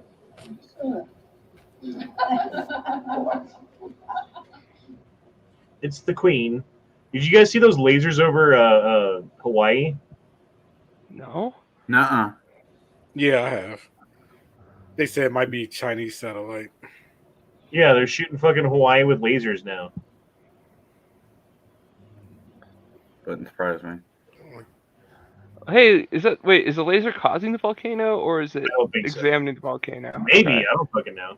Is it like HARP? It, I mean, it that's kind of what looked it was- like the laser was coming from the ground, though, like, and not from space, though. I can't Well, tell which these, Oh, direction. there's better videos. Let me find them. they first thought it was NASA that was doing it, but NASA said it wasn't none of their satellites, so that's when they think it might be a Chinese one. Or is it HARP?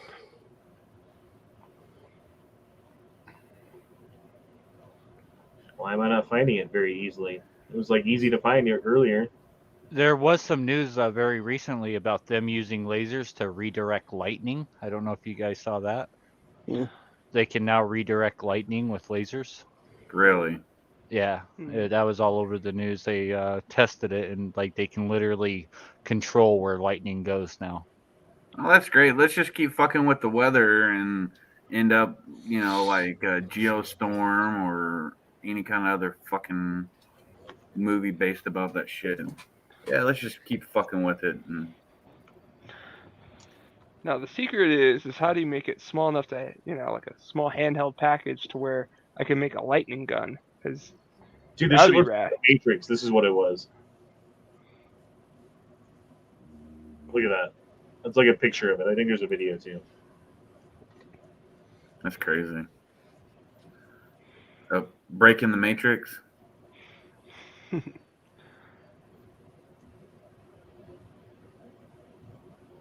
Well, the next step to becoming a Type 1 civilization is controlling our weather, right? Like, that's the next step, so. Yeah.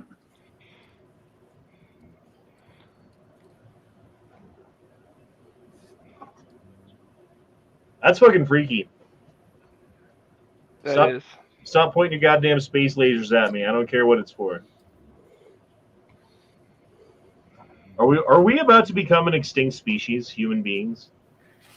Nah.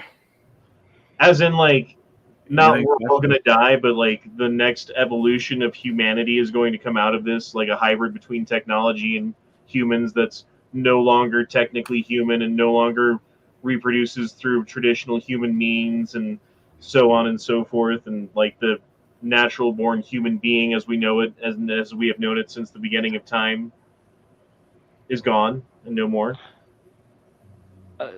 I think it's more like, cause most evolutionary models are like where it's not just like one immediately replaces its predecessor.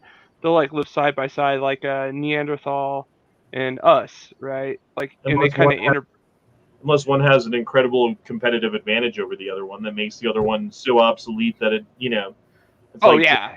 join us or you're fucked, which is exactly where, things seem to be going. No, Skynet's is going to be the one that's going to be our downfall once Skynet goes online. I think Skynet's already online. The AI, is it self-aware? That I don't know. That chat GBT thing is pretty fucking cool. Have you seen those videos where it's like random pictures, but they're fake because AI created it? But if you look closely, all the people have 6 or more fingers. Oh yeah, AIR. Yeah, it's been a kind of big controversy lately.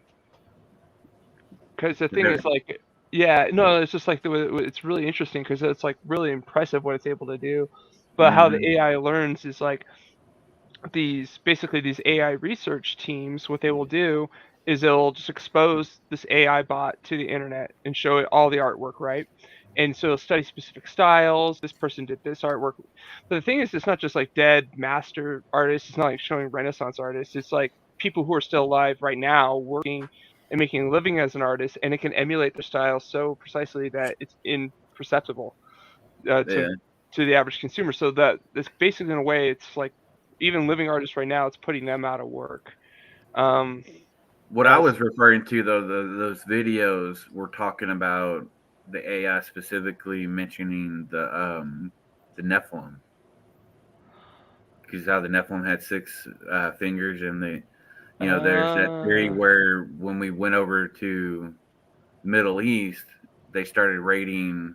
It was the giants that the museums Nephilim and bred shit. with the humans that had 6 fingers. Yes, And- yes, that's what. Had Nephilim DNA, and they're trying to recreate the Nephilim. I keep thinking about that scene from The Matrix where the agent has what's the black dude's name in the movie? Morpheus. Yeah, he's got Morpheus in the chair, and he's talking about like, well, as soon as we started doing the thinking for you, it became our civilization. In a weird way, that movie did predict it. They said like we emulated your society at the moment it stopped, like in that. Yeah, at the pinnacle of the society, exactly. 1999. 1990. Yeah. There's a fantastic TED talk about AI, about one of the leading guys in AI who does this TED talk.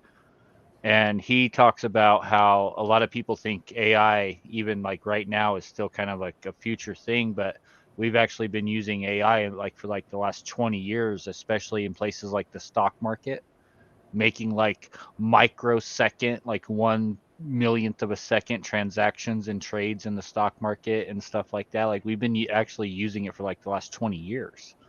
And AI, when it comes down to it, is a program that can write itself.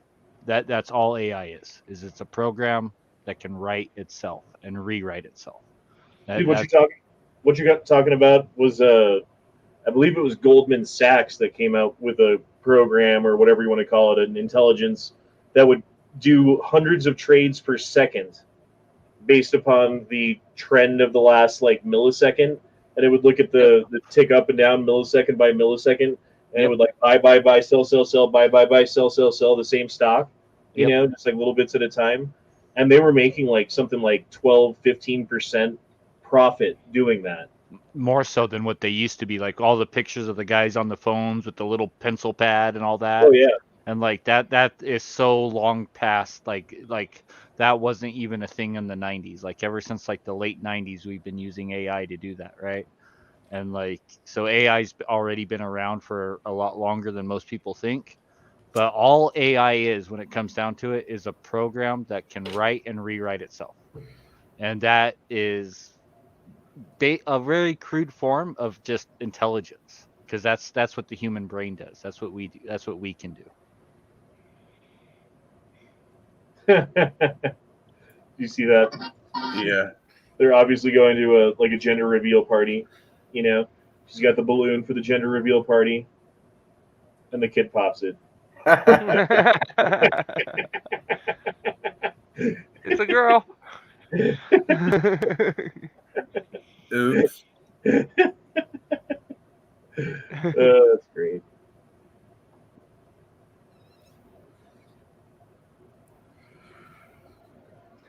If our planet was 50% larger in diameter, we would not be able to venture into space, at least using rockets for transportation. Oh, gravitational pull. I'm surprised they haven't come up with a space elevator by now. Like something like a magnetic levitation train rail that, you know, like arcs you straight up, and then at the point where you're at the end of the rail, you're at escape velocity, and you don't even need to burn any fuel at all to go into orbit, at least, you know? Oh yeah. No, I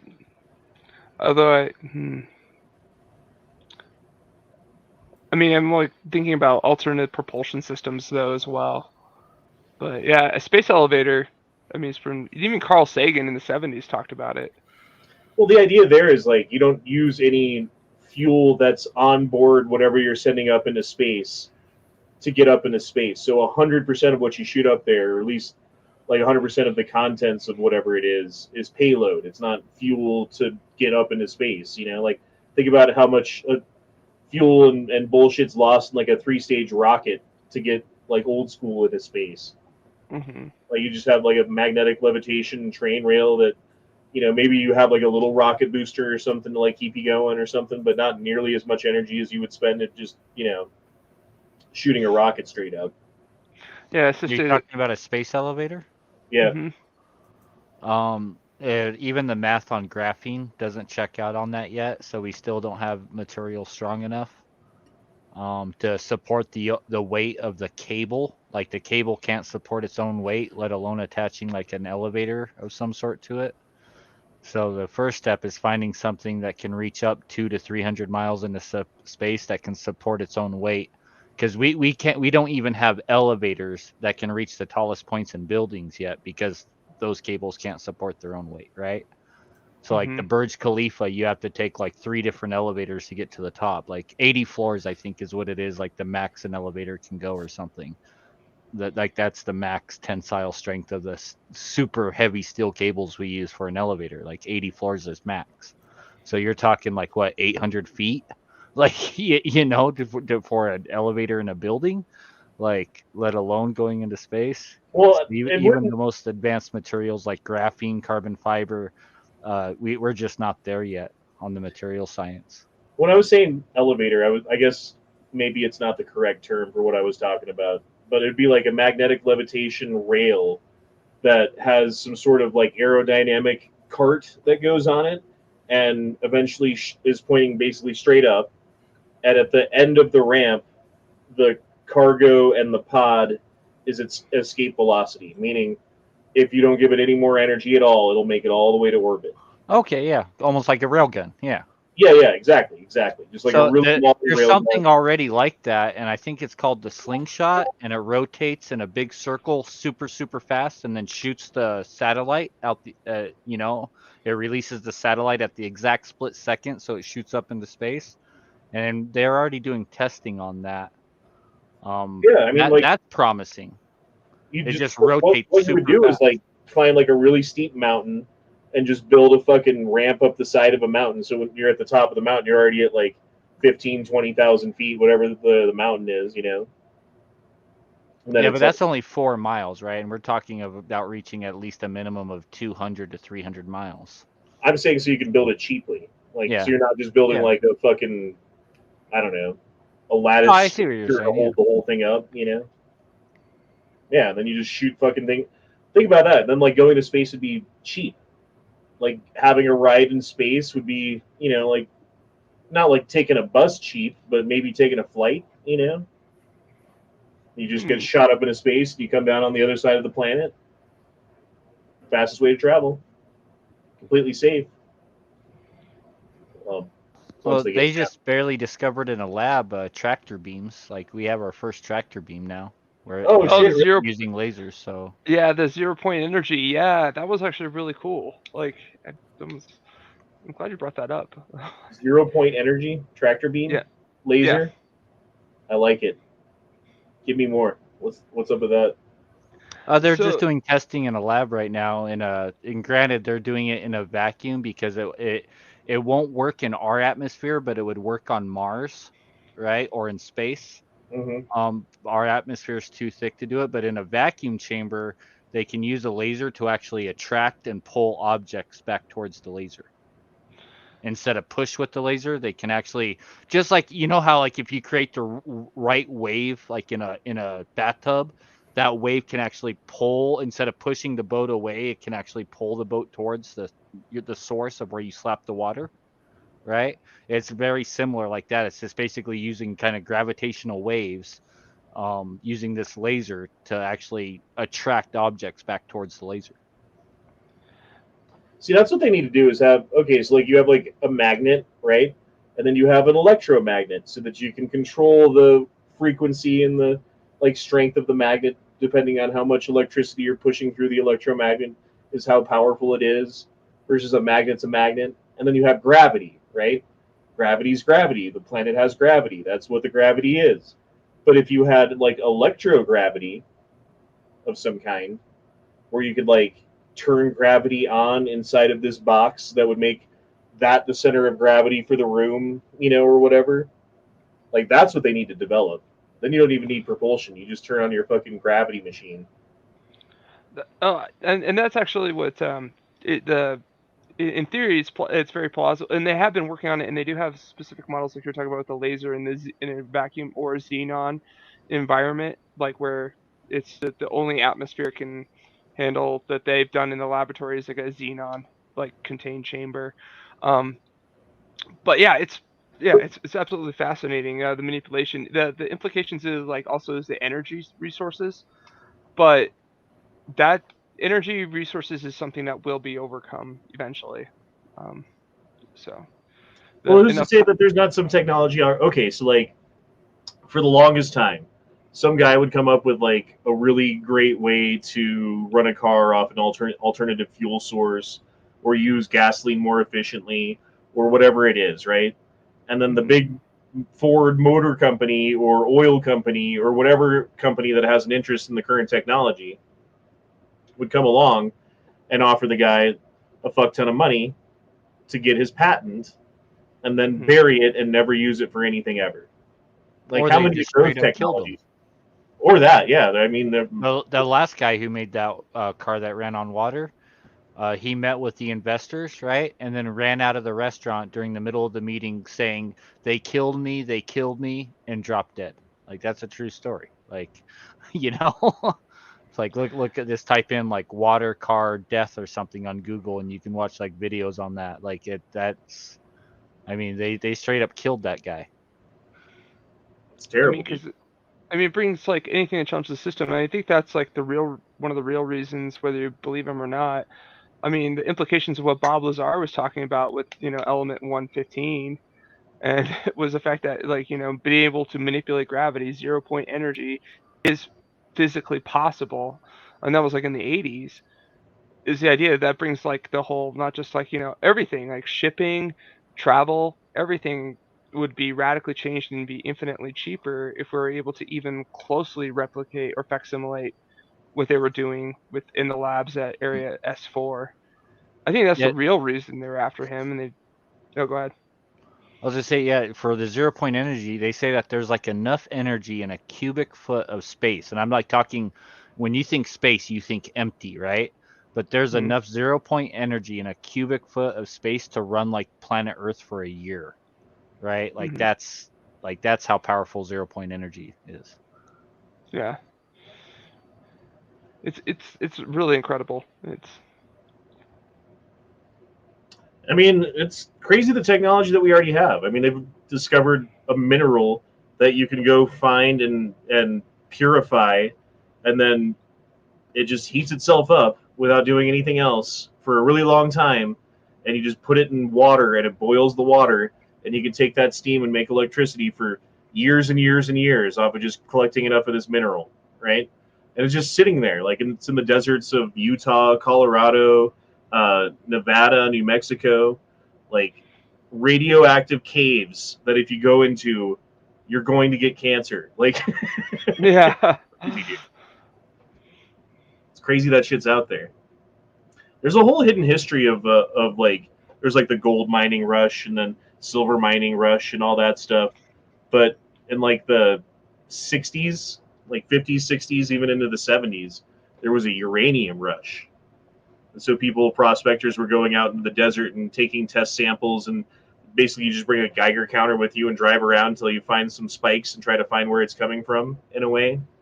And then you find this like yellow fucking rock that's growing on the outside. Oh, you found it. Now you hire a bunch of, dude, it's fucked up. They'd hire Native Americans and not tell them about the danger. So like run the fucking equipment, and they do it for like 10 years and get cancer, and die. And you're like, oh, well, plenty of other tribes, I guess. It's fucked up, dude. Oh yeah. I mean, but even now though, they can actually still utilize, even previously still the half-life degradation of nuclear waste. They can actually now recycle that and reuse it in nuclear refinement, and still use it till it's like there is no nuclear waste.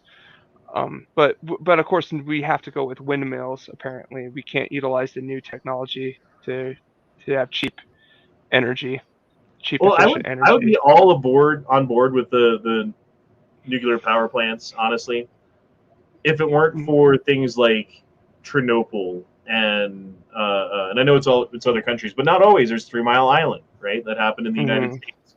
There's Fukushima. Like you keep having these accidents with these reactors that are putting really, really bad things into the environment that don't go away for a very, very long time. You know. No, I agree with that. I just think though that's what is stopping, like honestly, like our energy independence, is the unfortunate incidents of things that happened in the 60s and in Fukushima. The reactor there, that was an old reactor, like technology from like the 60s and 70s. Um, Well, and they I'm just built saying, it right on the fucking coast. You yeah. know, in a country where tsunamis have been a common thing for the thousands of years. Like And such a then common thing. They have big, huge stone markers that show residents don't build your home below this point, right? right here was the high water mark. Yeah. Yeah, and those were put there thousands of years ago, right? And then they were dumb enough to build a nuclear power plant literally right on the fucking ocean. Like, Yeah. Well, you need a supply of fresh water, right? Because like, oh yeah, you need to cool down everything, and I don't know. Like I'm not entirely positive how it works, but having a supply of fresh water makes it less likely to have an accident because you've got this endless supply of fresh water that you can just pull in and boil and do whatever with. So they're always built on a river or on a lake or a reservoir or the coast or by some sort of body of water that they can pull from. But yeah, building it on the coast, I think, is a bad idea. Building them on fault lines is a bad idea. Building them near volcanoes, probably a bad idea. Like there's only certain places where you could build them, to be honest. the nuclear that we need to be looking at is the molten salt reactor. Yes, I've heard about that. That's completely safe. It shuts itself down in any kind of emergency. It doesn't need the same type of cooling, anything like that. Like the molten salt reactor is really the future of nuclear. It's just more expensive, so they don't want to do it. But that's really the way to go is the molten salt. Well, I agree with you. Actually, the molten salt one. I have been looking into that. It's also the problem is that like nuclear is the N word of energy because of it has such a bad reputation with like connotation. yeah. And So there's like no waste from the molten salt though too. It's just like it's like the most cleanest, easiest. Yeah. It's literally water vapor. Yeah. Yeah. And that's the thing that's like really frustrating. They could do it in Nevada on previously irradiated areas where we tested out the H bomb. Like we could build facilities in a grid towards there. I mean, it's possible. We built the Hoover Dam for crying out loud. Like, yeah. I mean, that's just it's just the thing is, so there's too many people with too much to lose who invested in, say, their windmills, their water wheels in the ocean, or whatever it is. They're renewable. Their new solar panel fields. There's too many of those people who have too much to lose because they're betting their fortune on this green, unreliable energy, which honestly people like want to do because they feel good about, but not actually like the results from with blackouts, brownouts, and things like that. Dude, I've just been and like higher energy away costs. here. I'm sorry, Chad. I've been neglecting you. There are several super chats that have come in. Going back to Daniel dropped in $2, said, "You see the U.S. shot down China aircraft over Canada today."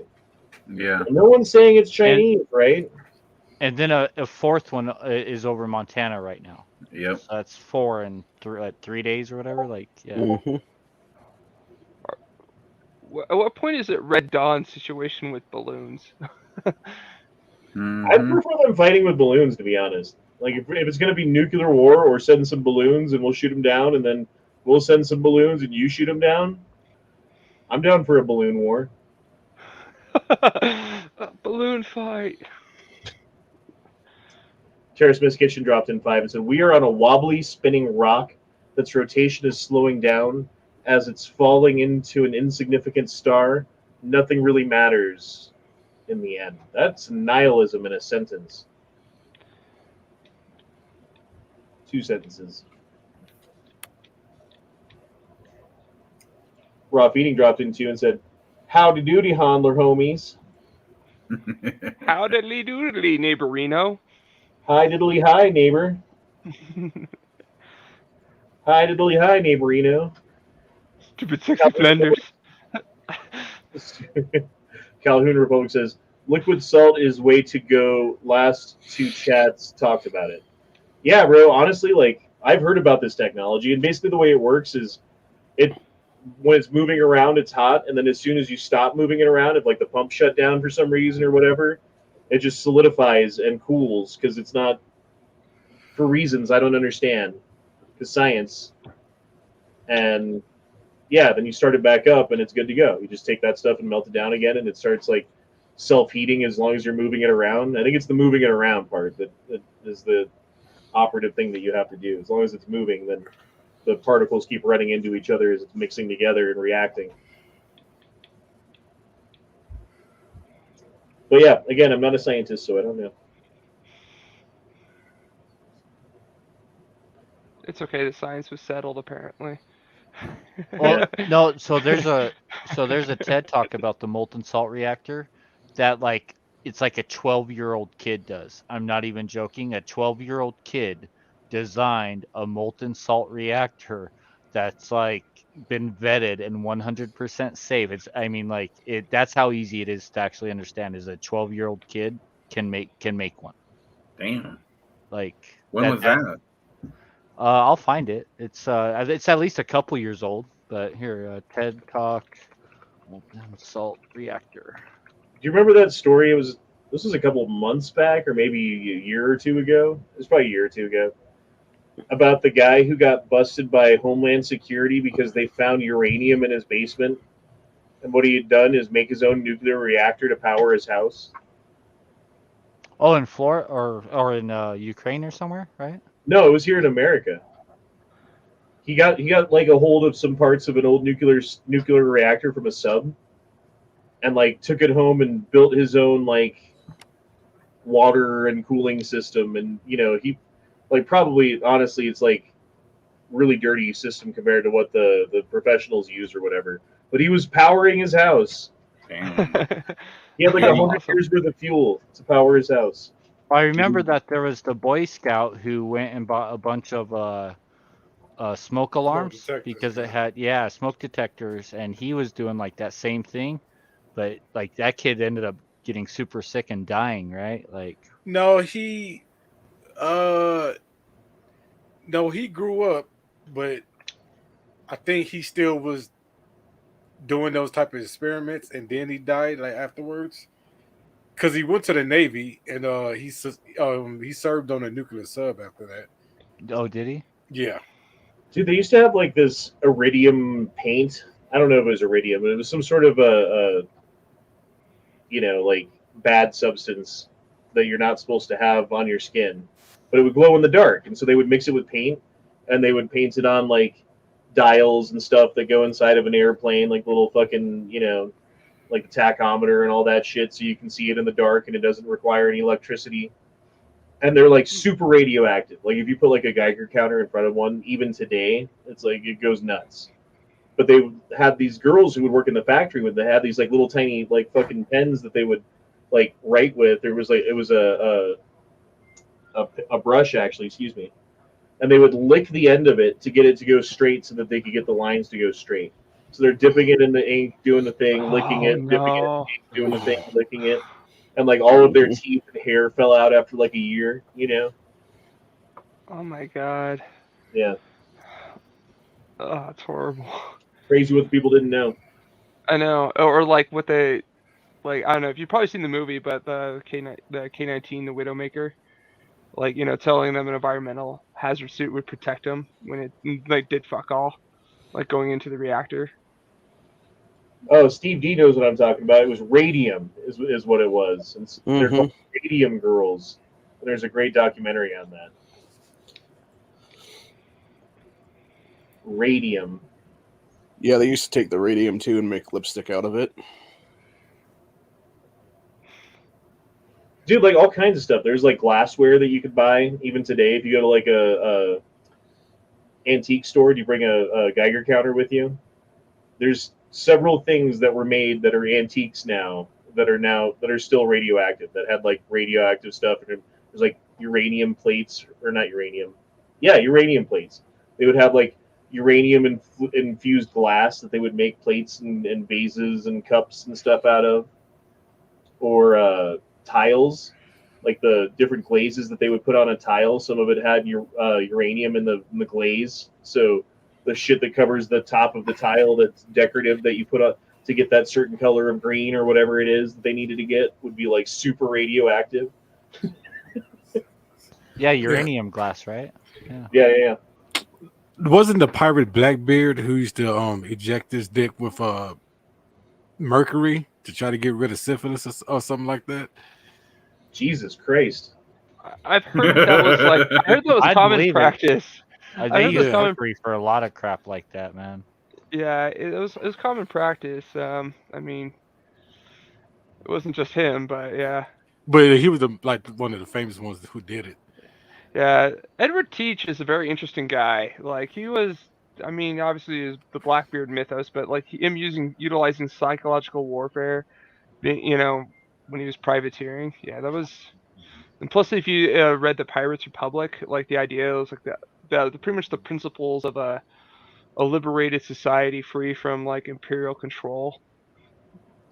I mean, yeah. I want to see what everyone's secondary name is here now. So we've got Saberwolf, secret NASA moon base dock worker. Forklift certified. We have Xanatos Frost, who is the Gloctopus. Solus Firearms, the pinnacle of redheads. Oh, Dead Horse, you got to do one. You got to do one still. It's fine. I forgive you. Ohio Patriot, Education Network. I was hoping for something more. I'm sorry. I know, right? Leo Red, I bless the rains down. There it is. That's what yes. All right.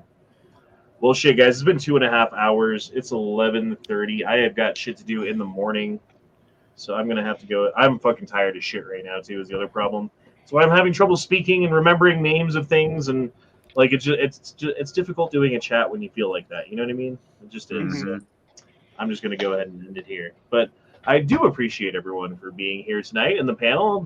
I feel like we had a good discussion. How do you guys feel about it? Oh yeah, we talked about Jeeps. Yeah, talked about a lot of things. I just want to say it was a pleasure talking to people that have a brain and that are knowledgeable and civil and respectful. It's pretty nice to come to a chat like that. Mm-hmm. Well, thanks for coming, man. I appreciate you coming. And I'm sorry that you have to deal with that shit sometimes. I mean, we all do, but it sucks when you have to deal with people who are dicks or who think that they know it all and won't let you talk. And yeah. But it's all good, man. I appreciate everyone out there in the chat as well for participating tonight. All the super chats, again, not necessary, but welcome and appreciated. And we'll be back tomorrow night for the gay frog chat. That's right, because E Honda's back, baby. Fuck Mark, whoever that dude is. We didn't like him. So imposter. So he's fired. Imposter. Yeah, he's a piece of shit. I heard anyway. Something about what happened in Tulsa. I'm not sure. I don't know. I heard he puts ketchup on hot dogs. Oh, you put ketchup on hot dogs. See? What's wrong with that? Rumors confirmed. Ew. No, he puts ketchup in cereal. Oh, gross. I mean, it's just nice to know that you're the cause of and solution to all of life's problems for at least one person. Exactly. Alcohol. And it's not even your wife. Like, what the? Yeah, I don't know. All right, guys. Well, we'll see you tomorrow night. Peace out. Love your faces. Hi, everyone. Peace. Bye.